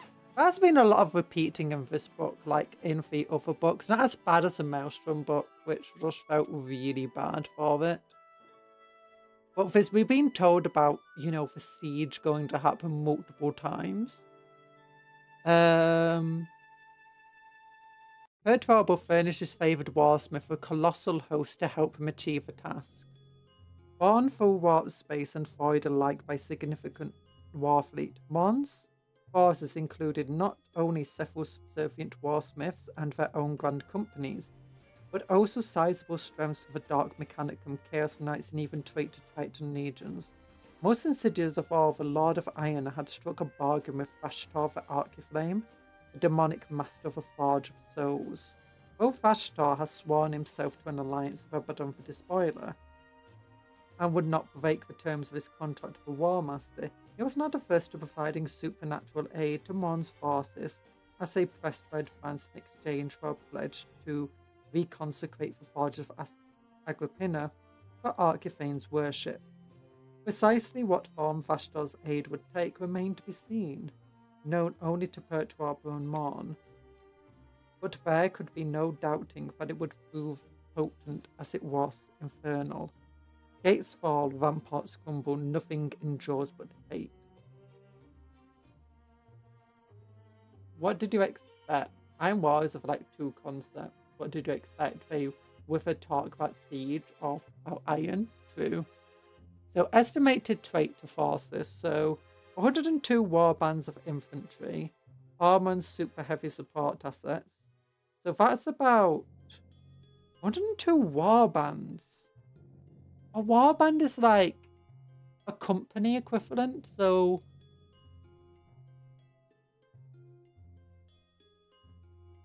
that's like 10,000 marines just right there. I mean, a bunch of the warbands might just be, you know, cultists and stuff, so we could say that's 5,000 marines and like 200,000 cultists. Watersmith Gracious 16th Grand Company, 60 warbands of infantry and armor. If we assume just marines, because it does talk about cult elements and trait to guard here, so we could say like that's going to be about 10,000, another 6,000, 16,000, about 18,000 here. 8 siege coffins. You look at about 20,000, you know, space marines and tanks and stuff. And demon engines. Chaos Knights, 22 lances. So a lance is like, could be anywhere from 3 to 100 knights. But usually you're not going to see more than 5, maybe 10 of them. Actually, no. The last time I read about a lance, it was like 30 knights. So you're looking at quite a lot of things. And the list discontinued. List discontinued. It has a lot of knights. Titans. 4 Titan engines. 9 more Titan engines. They don't exactly tell us what they are. And 7 more Titan engines. So it's 13, 18, 20 Titan engines. Another trait to Guardian, it says probably 43,000 infantry, approximately 20,000 infantry here and 9,000 armoured, 5,000 armoured units, 26 super heavy assets. So quite a lot of, honestly not that much to be honest as far as guardsmen go. Numbers of cult and mutant elements impossible, so probably in the millions if not billions of them. Man, I wish Warhammer Ninjago had a... I don't know if that collab would ever happen. I could see potentially a Lego collab happening with Warhammer, though. Numbers of cult and mutant elements impossible to calculate. Yeah. Advisory Crimson class threat. So...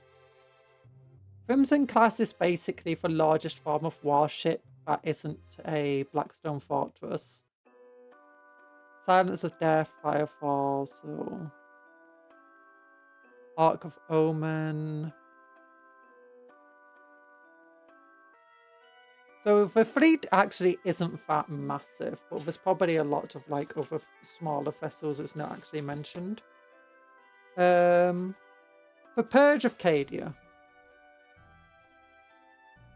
While Smith's Morn's advance towards Agrippina was to be aggressive, but also thought thorough and methodical. Warp currents could have borne much of his fleet straight to Agrippina's system with only moderate degree of scattering and loss, but would have left enemies unfought and opportunities missed to his rear. He would not lay the first foundations for Infinite Citadel in such a fashion. Besides, he had a key target to claim before he could proceed, at Perturbo's express command. A Warhammer Lego collab will be expensive and epic and hella expensive. Yeah, Lego is just so expensive right now, it's insane. The only Lego really that is kind of okay, I don't know if these 3-in-1 sets, you know, for very cheap. I say very cheap. Kind of affordable, just sets that don't really have a proper brand or anything. It's just like, hey, there's a bunch of stuff you can make with these things. If you just want Lego to build your own stuff, they're generally like the best ones to get. Or like the free boxes and stuff. Also for pick and mixes, kind of okay. The first step on the road to Agrippina was to be Cadian. Oh wait. Yeah. Was to be the Cadian system. What had been reduced to a partly shattered demon world by Abaddon's victory, Cadia still occupied a prominent position above the fringe of Eye of Terror. The Black Legion forces active within the system, and several of the less ravaged worlds still hosted fortified Imperial holdouts. Either faction in theory could disrupt the Iron Warriors' ongoing operations if left alive. More valuable than mere martial conquest was Cadia's ritual potential. It had been saturated with 10,000 years of powerful emotion, soul, determination, fury, and despair, culminating in a final tragic defeat. These spiritual energies now clung to its corrupted husk like a tattered shroud billowing of the currents of a warp. And there was to be worlds of value as a symbol. Abaddon's blow might have broke the corpses of Cadia, but it seemed only to have stoked the spirit of Cadian regiments who still fought for the defence of a wider Imperium. Perty was determined to crush that fighting spirit and silence forever the battle cry of Cadia's stands. Even the world's ghost would kneel in subjugation before the Iron Warriors. Perty wished to incorporate Cadia and the warp-maddened planetary system within which it still lingered into his infinite citadel. Wished suggests he failed, and remake the former fortress in Medengard's image. First, though, it would have to be bound in fetters of undie-yielding iron. Grave robbers. Abaddon's defeat of Acadian Imperial defenders was thousands of years in the making. For all the bloody and misery spent upon it, however, the world's overthrow was ultimately the unpicking of but a single thread amidst the far greater unmaking of a galactic tapestry. Once achieved, the despoiler wasted no more time on the former fortress world, where he had greater objectives to achieve, and failed most of them. It was not blind to the potential value of a newly transformed demon world. Abaddon left a trusted underling, Iodex Quan, to oversee the final pillaging of Cadia's corpse. The task was a relatively thankless one, and Lord Quan was left with a small force of Black Legion legionnaires, who took the name grave robbers of themselves as a grim jest. Yet Quan was a true believer in the righteousness of the Long War, and a fervent devotee of Abaddon. Augmenting his rank with renegade cultist and traitor guard, Quan set about his work with the same determination as had he been charged to fight at Abaddon's side in the very shadow of the Imperial Palace. The demon world of Cadia was to be quarried for Noctilith, which was hauled to ritual sites raised by Lord Quan's sorcerers and employed in fashioning warp-infused warriors and potent weaponry. Those assets would strengthen the grave robbers in the short term, while eventually they were destined to join Abaddon's forces, contesting Vigilus and the Necromant Gauntlet. Meanwhile, Quan's small fleet patrolled the wider Cadia system, navigating fluctuating warp flares and immaterial turbulence as they hunted down surviving Imperial enclaves. The Cadian system existed now in a limited zone, where corrosive energies of a warp swelled and receded like overlapping ocean tides. Its star and most of its worlds had been wholly corrupted by the empiric taint and would be unrecognizable by the countless Imperial stalwarts who had defended them over the millennia. All were carried helplessly by trajectories into and then again out of the rolling warp currents, immersed over and over in unholy energies before emerging ever more horribly altered. Local space was distorted and unpredictably bedeviled by supernatural phenomena, ghostly echoes of Fox broadcasts and astropathy that rode out of the past and future, spectral returns of impossible aspect signals, bizarre spikes of exotic supernatural energies. It was thanks to this interference that Lord Quan's Argus stations did not detect Morn's massive war fleet surging into the system under the Iron Warriors' lead vessels were on approach to Cadia itself. Interesting. So maybe he did succeed, maybe he didn't. I swear there's a book that also focuses on Cadian forces, going back to Cadia to reclaim some relics or something, and get some information. One stronghold known as Oubliette was a heavily fortified castle encrusted with distorted gargoyles and massive weapons batteries that sat atop one of the shattered and ejected sections of Acadia's original tectonic plates. This island of tortuous stone was one of a number of such edifices that hung over the demon world, trapped in its unnatural ages by invisible currents of warp energy. Meanwhile, down the planet's tormented surface, Quan's Black Legionnaires had established fortified outposts, ritual sites, and noctilith quarries. I can't believe I'm kind of supporting the Black Legion here. From his command sanctum, Lord Quan hailed the Iron Warriors. He first queried the purpose of their presence. When the scout ships answered his challenge for extreme-range torpedo bombardment, Quan firstly demanded the Iron Warriors hope for attack the War Master's name. That was answered only by Krofik Mon's cold laughter. After that, any effort of communication or negotiation ended. The Purge Acadia had begun. As brutal as Krofik Mon was, he understood well the value of intelligence. His sorcerers had scryed the demon world of Acadia and gauged the strength and defences of Black Legion occupiers. Coupled with the whispers of the Virgin, seeded into the foe's databanks by the Acifane, these divinations gave Mon an idea of where and how to strike. The skies of Acadia burned with contrails as the first of the Iron Warriors invasion craft descended. These are macro-landers, packed with fanatical cultist mutants and some of Mon's expendable traitor guard. They thundered through the atmosphere in tight formations. Their designated landing zones were noctilith quarries and fortifications dotted around the equator and northern hemisphere. Their purpose, keep Lord Quan's defenders busy. The macro-landers were met with searing beams of anti-orbital blast fire, that from enormous weapon silos built into and around the Black Legion's surface structures. These shots punctured the underbellies of the vessels still glowing hot from atmospheric entry. Dark Mechanicum gun crews in service to Lord Quan tracked their targets, tractoring to one another in corrupt Liguana technis. That's basically strange by Neeric language, as they unleashed the fury of their guns. Iron Warriors' landing craft spiraled downwards, trailing fire and tiny tumbling bodies or detonated in mid-air blasts. A broken world. The warp had not been kind to Acadia. The former fortress world had been swallowed and vomited forth by the Materium countless times, nor does the warp worth venting brute frustration upon the fragment of reality that had held it at bay for so long. But it was now a demon world was beyond question, its landscape nightmarish and sanity blasting, its atmosphere an unnatural manifestation breathable, yet with the ominous sense it might evaporate in a moment to leave mortals to horrible death. Yet unlike most demon worlds, it was seemingly not the personal domain of any single ruling entity. While Acadia had become a masterless and broken place, it assembled a carcass left to rot by supernatural scavengers.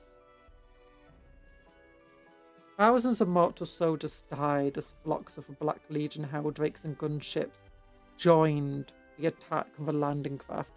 Meanwhile, on the surface, squads of Black Legionnaires took up defensive position around their facilities. Barking Fox amplified commands to their mortal chaff, who boasted their garrison forces. The Black Legion was sorely outnumbered by the descending foes, but they had the advantage of prepared defence and extensive and hard-earned grasp of the local terrain. They were also boasted by the sure knowledge that, as the War Master's own legion, they were inherently superior to the invaders. They had no intent of surrendering or abandoning Acadia to the Iron Warriors and would not be easily defeated. A little over 2/3 of the Iron Warriors' macro-landers survived the run to Acadia's surface. These craft put down at a half a dozen sites, not only the quarries at Screaming Gorge of the Rife of the Carrion Fields, and the Shatter Pit, but also the Black Legion fortresses atop Mount Empire and amidst the living swamp point defense weapons blazed all across the ship's hulls. Black Legion guns and demon engines raked them with return fire, Hydraulics whined. The huge ramps of a landing craft crashed down to disgorge tides of praying heretics, wreathed in billowing clouds of crimson mist, laced with combat nymphs.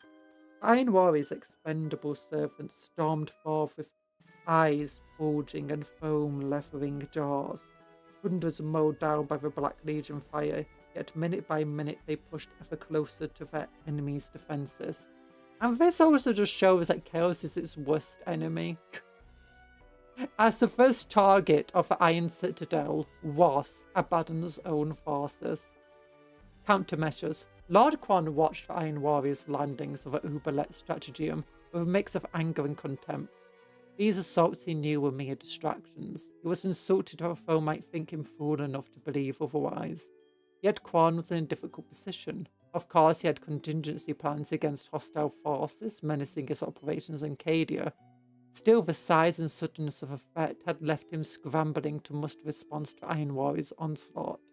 His handful of void ships had scattered rather than face certain annihilation, trying to contest orbital dominance with the Iron Warrior's fleet. This, of course, left Cadia's skies and to some degree the Uberlet open to attack. The enemy warships were even now manoeuvring into positions, doubtlessly preparing to launch strike missions against his surface facilities and his personal stronghold alike. Quan knew immediately that his forces were greatly outnumbered and severely outgunned. If the strategic picture went unaltered, his own fleet and garrison would be defeated in mere hours. Unwilling to explain such a catastrophe to the despoiler, if he survived long enough to do so, Lord Quan issued a series of decisive commands.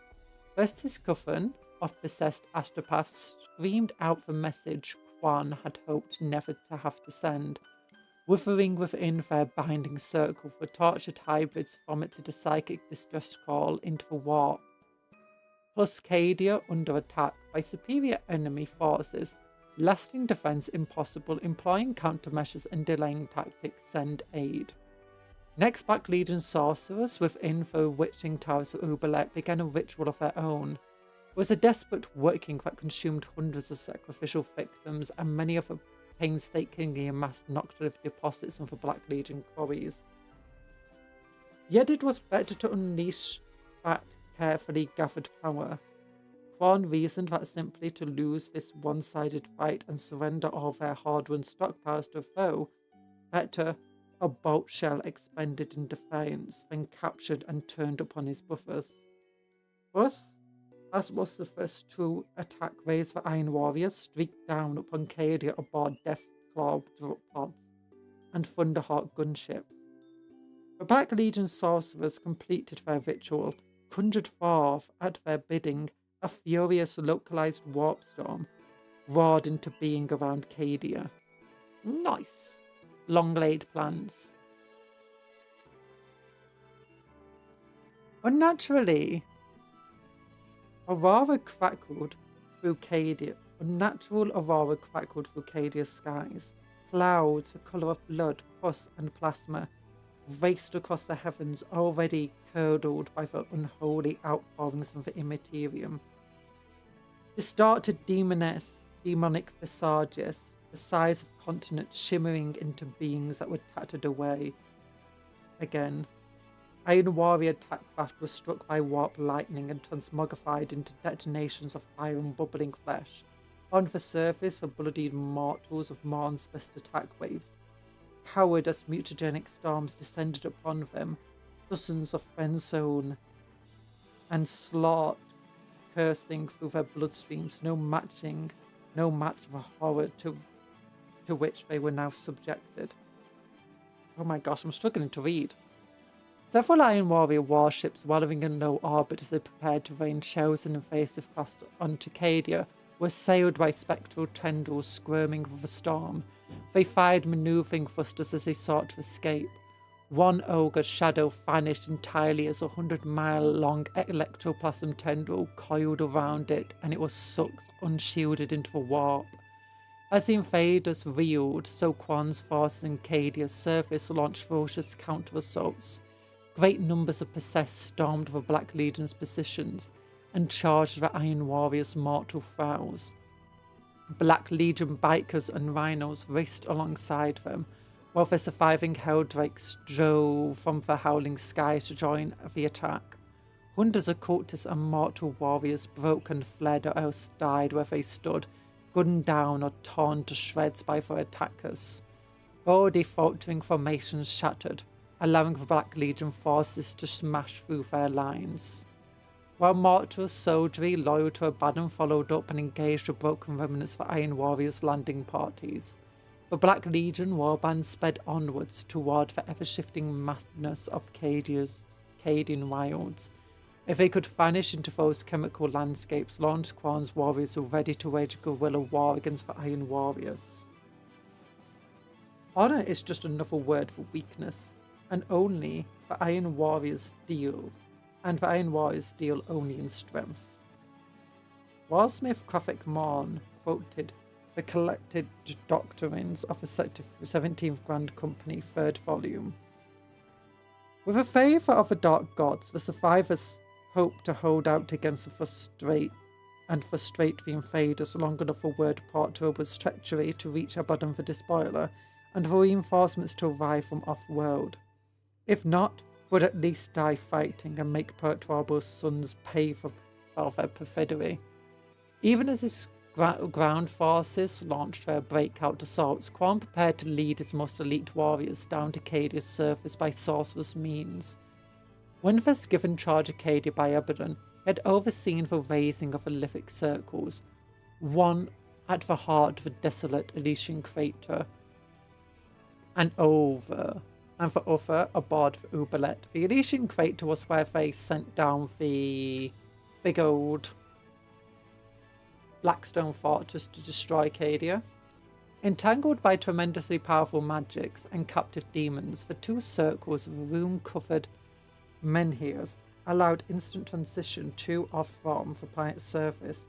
For those who offered the correct sacrifices to bar a safe passage, this method of travel would bypass even the short-lived warp storm about Cadia. Ritual daggers already wet with blood, Quan's sorcerers were now only minutes from opening the way to Cadia's surface. Once down there, Lord Quan and his elites could add their strength to the guerrilla war. In so doing, they would spite the Iron Warriors who had turned upon the War Master.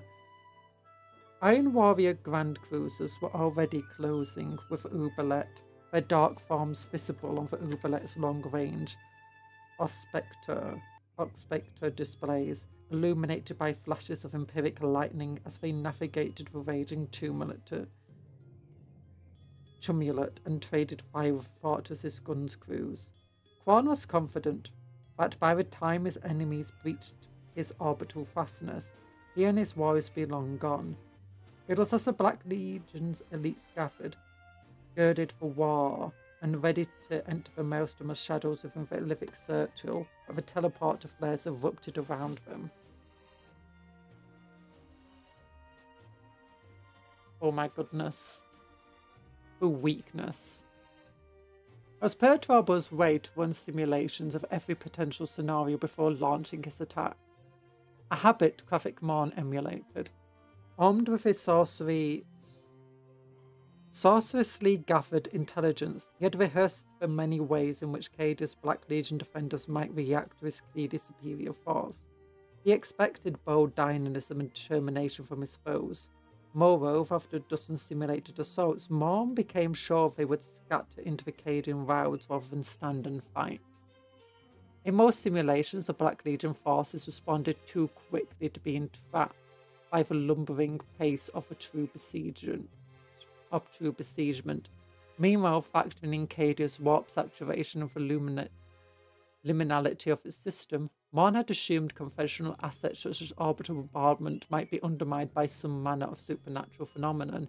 Even he had not expected the sheer audacity of Quan's plan, but he had anticipated enough of the broad strokes to have put countermeasures of his own in place.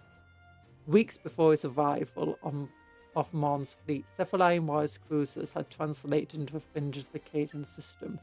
Between the fastness of the rolling void of their own techno-sorcerer's concealments, The ships had remained hidden from Black Legion eyes as they crept into the system. At a precognited optimal distance from Cadia, the cruisers had halted and launched formations of landing craft. The astrogational cogitations required could not have been completed by mortal minds, but with the aid of demonic difference engines. Mark's best warpsmith had worked out the precise trajectories to carry the invasion craft into Cadia's gravitational well using nothing but inertia. Carried down, passengers locked into impact couches and placed into suspended animation. The invasion craft had shot silently toward Cadia, minute specks against the immense darkness of space. Some had not survived. Those that did had plunged the planet's atmosphere on carefully cogitated entry pathways, concealed beneath techno-sorcerer shrouds to resemble falling space debris and nothing more. Only now, as the Black Legion's warbands sought to make good their breakouts, did Graphic Mon's secret advance squad make themselves known. Squads of Havocs who had spent days working their way into positions amidst Cadia's hellscape rose, opening fire on their unsuspecting targets. Engines roaring, Iron Warrior bikers shot from fang-studded caves and flesh-walled gulches to intercept Black Legionnaires accompanied by squads of Warp Talons and Raptors. Not every ambush was successful. North of Shatterpit, unpredictable tectonic activity confused the battlefield even as the Iron Warriors sought to close their noose. Amidst the guises of molten rock and war sorcery, many Black Legionnaires fought their way free and vanished into the wilds.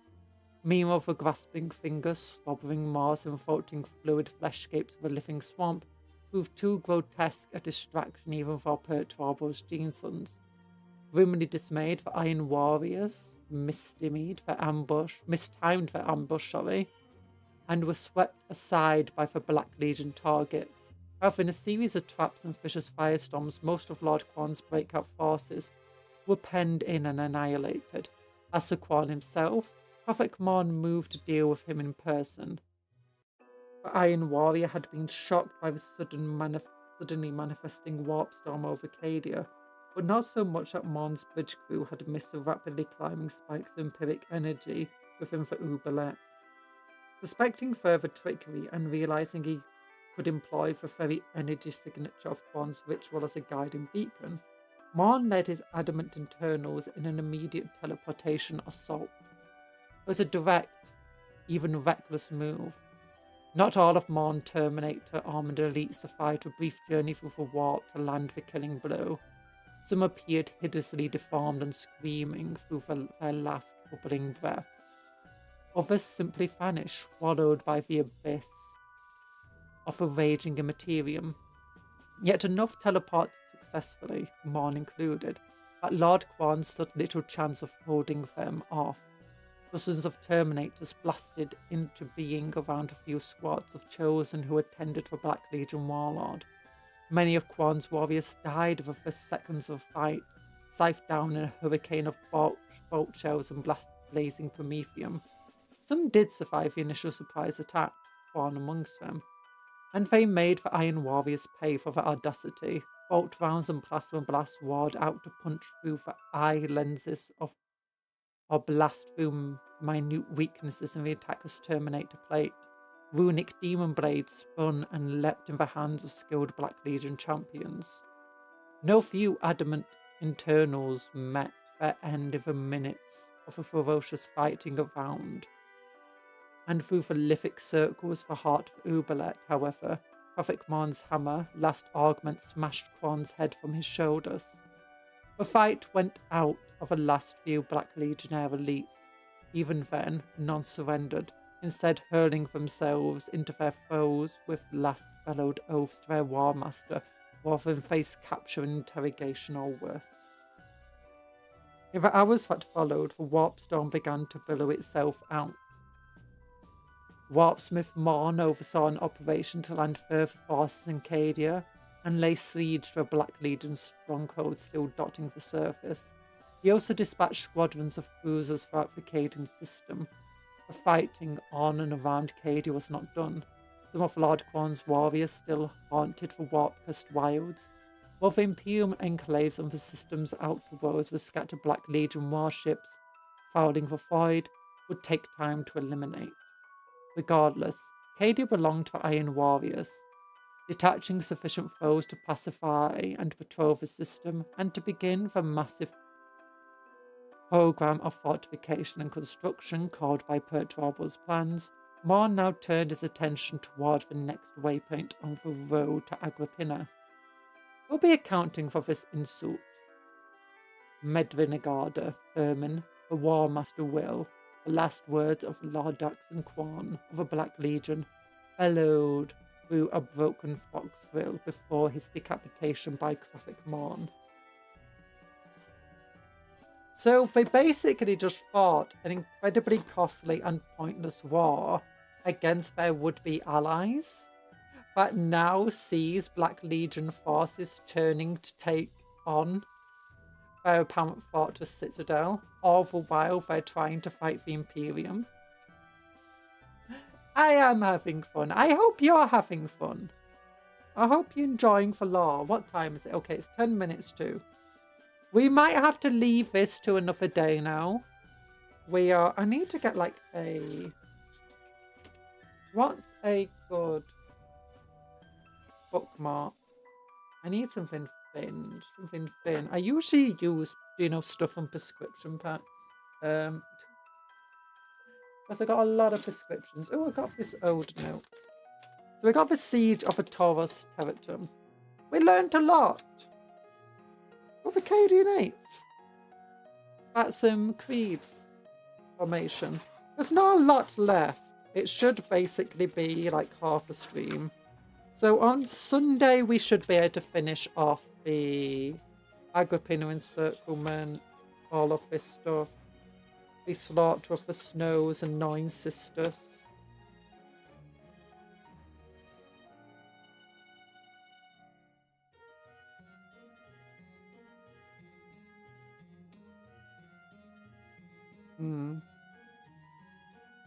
Yeah, look at this. Morn ordered his survivors to retreat. Because he is pathetic and weak. So yeah, I'd use this thing. Da, da, da, da, da. Yeet.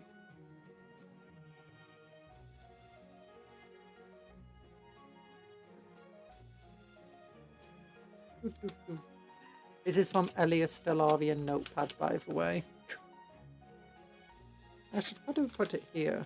I think that was written for Albatronic. That Ratty Boy thing. In another stream ages ago. For buy time. Probably, yes.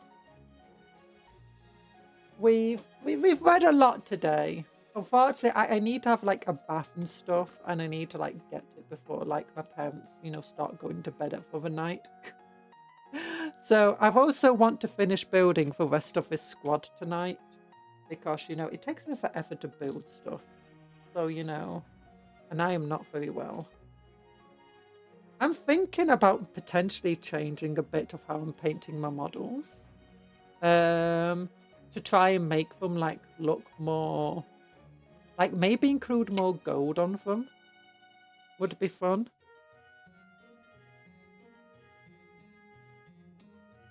Maybe not on the neophytes, but on everybody else. And they already have quite a bit of gold. Like, maybe do more of these, like, gold things around the edges of the shoulder pads.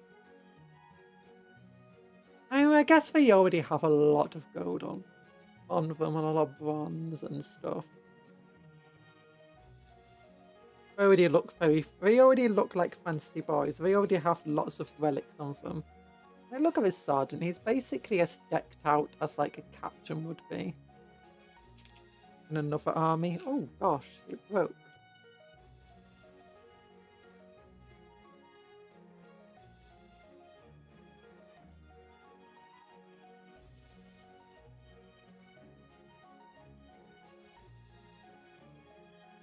There we go. Yeah. But thank you for coming to the stream. Just let's check. Let's check the website. Let's see if there's been anything more here. Nope. Nothing more. Nothing more. Just the Adeptosaurus, which looks pretty cool. What are we doing tomorrow? We're reading about Armageddon tomorrow, which should be fun. I've actually read through quite a bit of it already, just in my own time. Mostly skim read it, so. Hi, Punish Scarab, how you doing? As a Dutchman once said, I love gold. You can never have too much gold. It's true. It's true. Because I've a change of my Black Templars. They're not Black Templars. They might have a lot of the Heraldry in similar colours. And they originally come from the Black Templars. But I'm thinking instead they are the Acquisitors.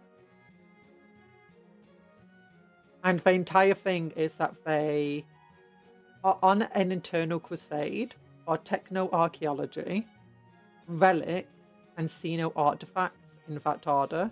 And every world they liberate is basically just fed into that system.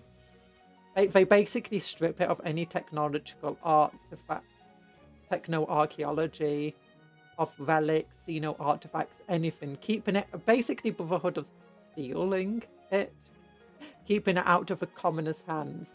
And they build great fortress monasteries in the world to defend them. And then basically just use the world to feed the rest of the crusade. Either building great manufactorums on it, great farming complexes, or just harvesting as many people there as possible to, you know, feed the eternal crusade. Yeah. I mean, they're better liberators than the average Black Templar, to be honest. I say you can't have enough gold, but I rarely use it now, besides one tiny part of my Emperor's Children. I do like gold. I've been testing out how to paint gold by using silver as highlights on it. And I started it with this guy, and I decided I liked how it looked in the end, so I'm going to continue it. If you're wondering about the Imperial Fist arm, it just shows that he once served alongside the Imperial Fists. So, yeah. And as a result, he wears some of their thing as, like, to honour those Imperial Fists he has served alongside. Yeah, it might be fun to do some more gold on them. I don't know where I'd put it. Maybe these armor plates here would be fun to actually have painted gold. Well, the entire thing is... Oh yeah, they will use that techno-archaeology. Like, they'll take SDCs and stuff and put it in the great manufactorums they build. They have a close relationship with the tech priests, with the Adeptus Mechanicus, specifically one explorator fleet that follows them around as part of their crusade. And with the Audio Astartes that originally created the chapter. Which is, you know, Inquisitors. So yeah, they just... This is why every single one of them is just, like, covered in relics and stuff. Like, relic shoulder pad. Relic shoulder pad. Oh, this guy's got a where is he? Mastercrafted plasma pistol.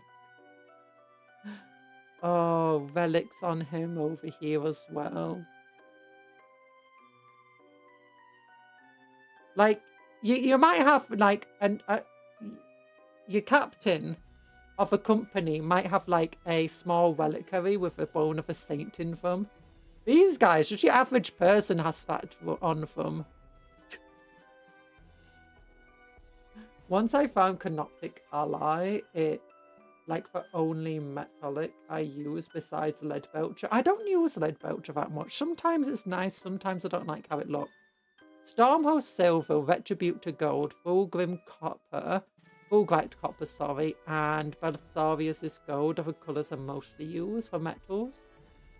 I've not seen Canoptic Alloy. I'll have to look that up. Is it kind of bluish metal, I imagine?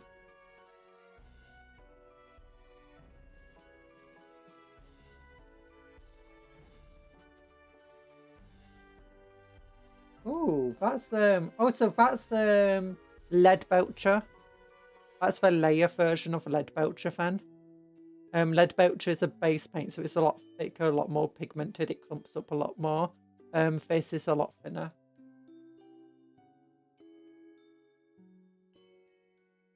Let's look at paint. Let's look at metallic paint.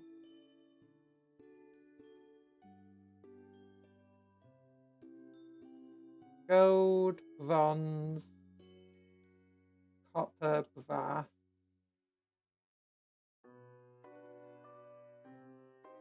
Silver.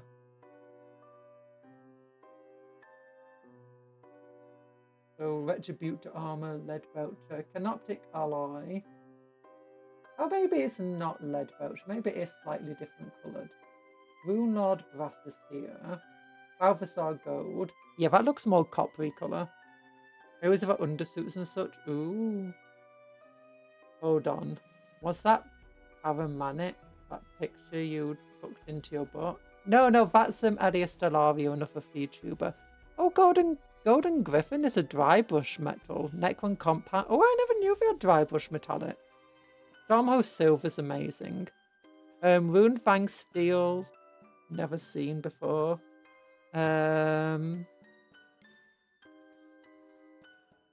Ironbreaker. Oh no, Ironbreaker might be a lead belcher then. Where is lead belcher? Base lead. No, lead belcher looks more... I don't know.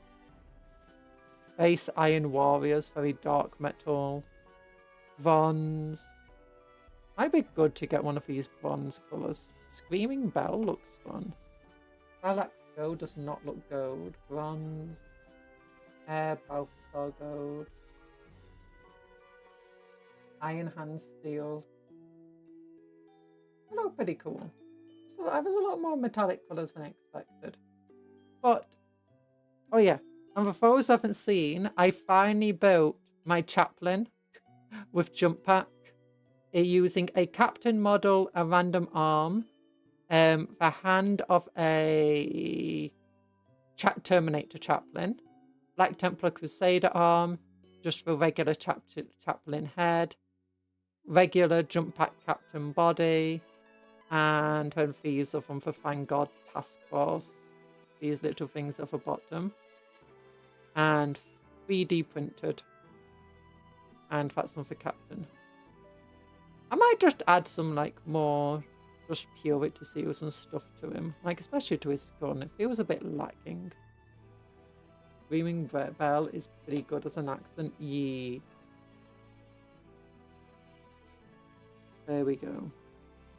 I still need to finish painting these guys, my goodness. I'm so close. I'm so close. I've basically just got to Noon oil the sword blades. And to put some of a blue, a Haroth blue on the highlights. And then go over with, and fix up all the black that I've accidentally painted the wrong colours onto. And do the highlights and then add Dutch of them and paint the base. And that's basically it.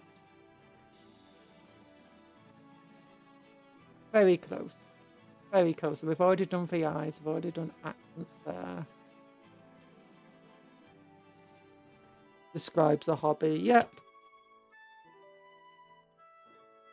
I've ended up just like focused on building a bit recently again. Because there's a lot I need to build. I've wanted to finish building the Reavers I had. I want to get all of these jump packs built before the starter set comes out.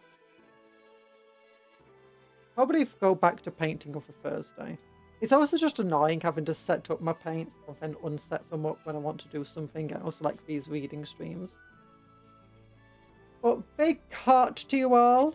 Also, I finally got more chains. I finally got more chains to work with, so I can wrap up some chains of vehicles. Wrap up some vehicle weapons and chains. Also, look how tiny this little Kriegsman is. Look how tiny he is. He's like a tiny baba. I could put him on this base. My goodness. That'd actually be cool.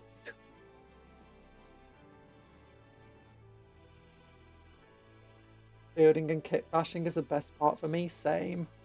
Love kit bashing.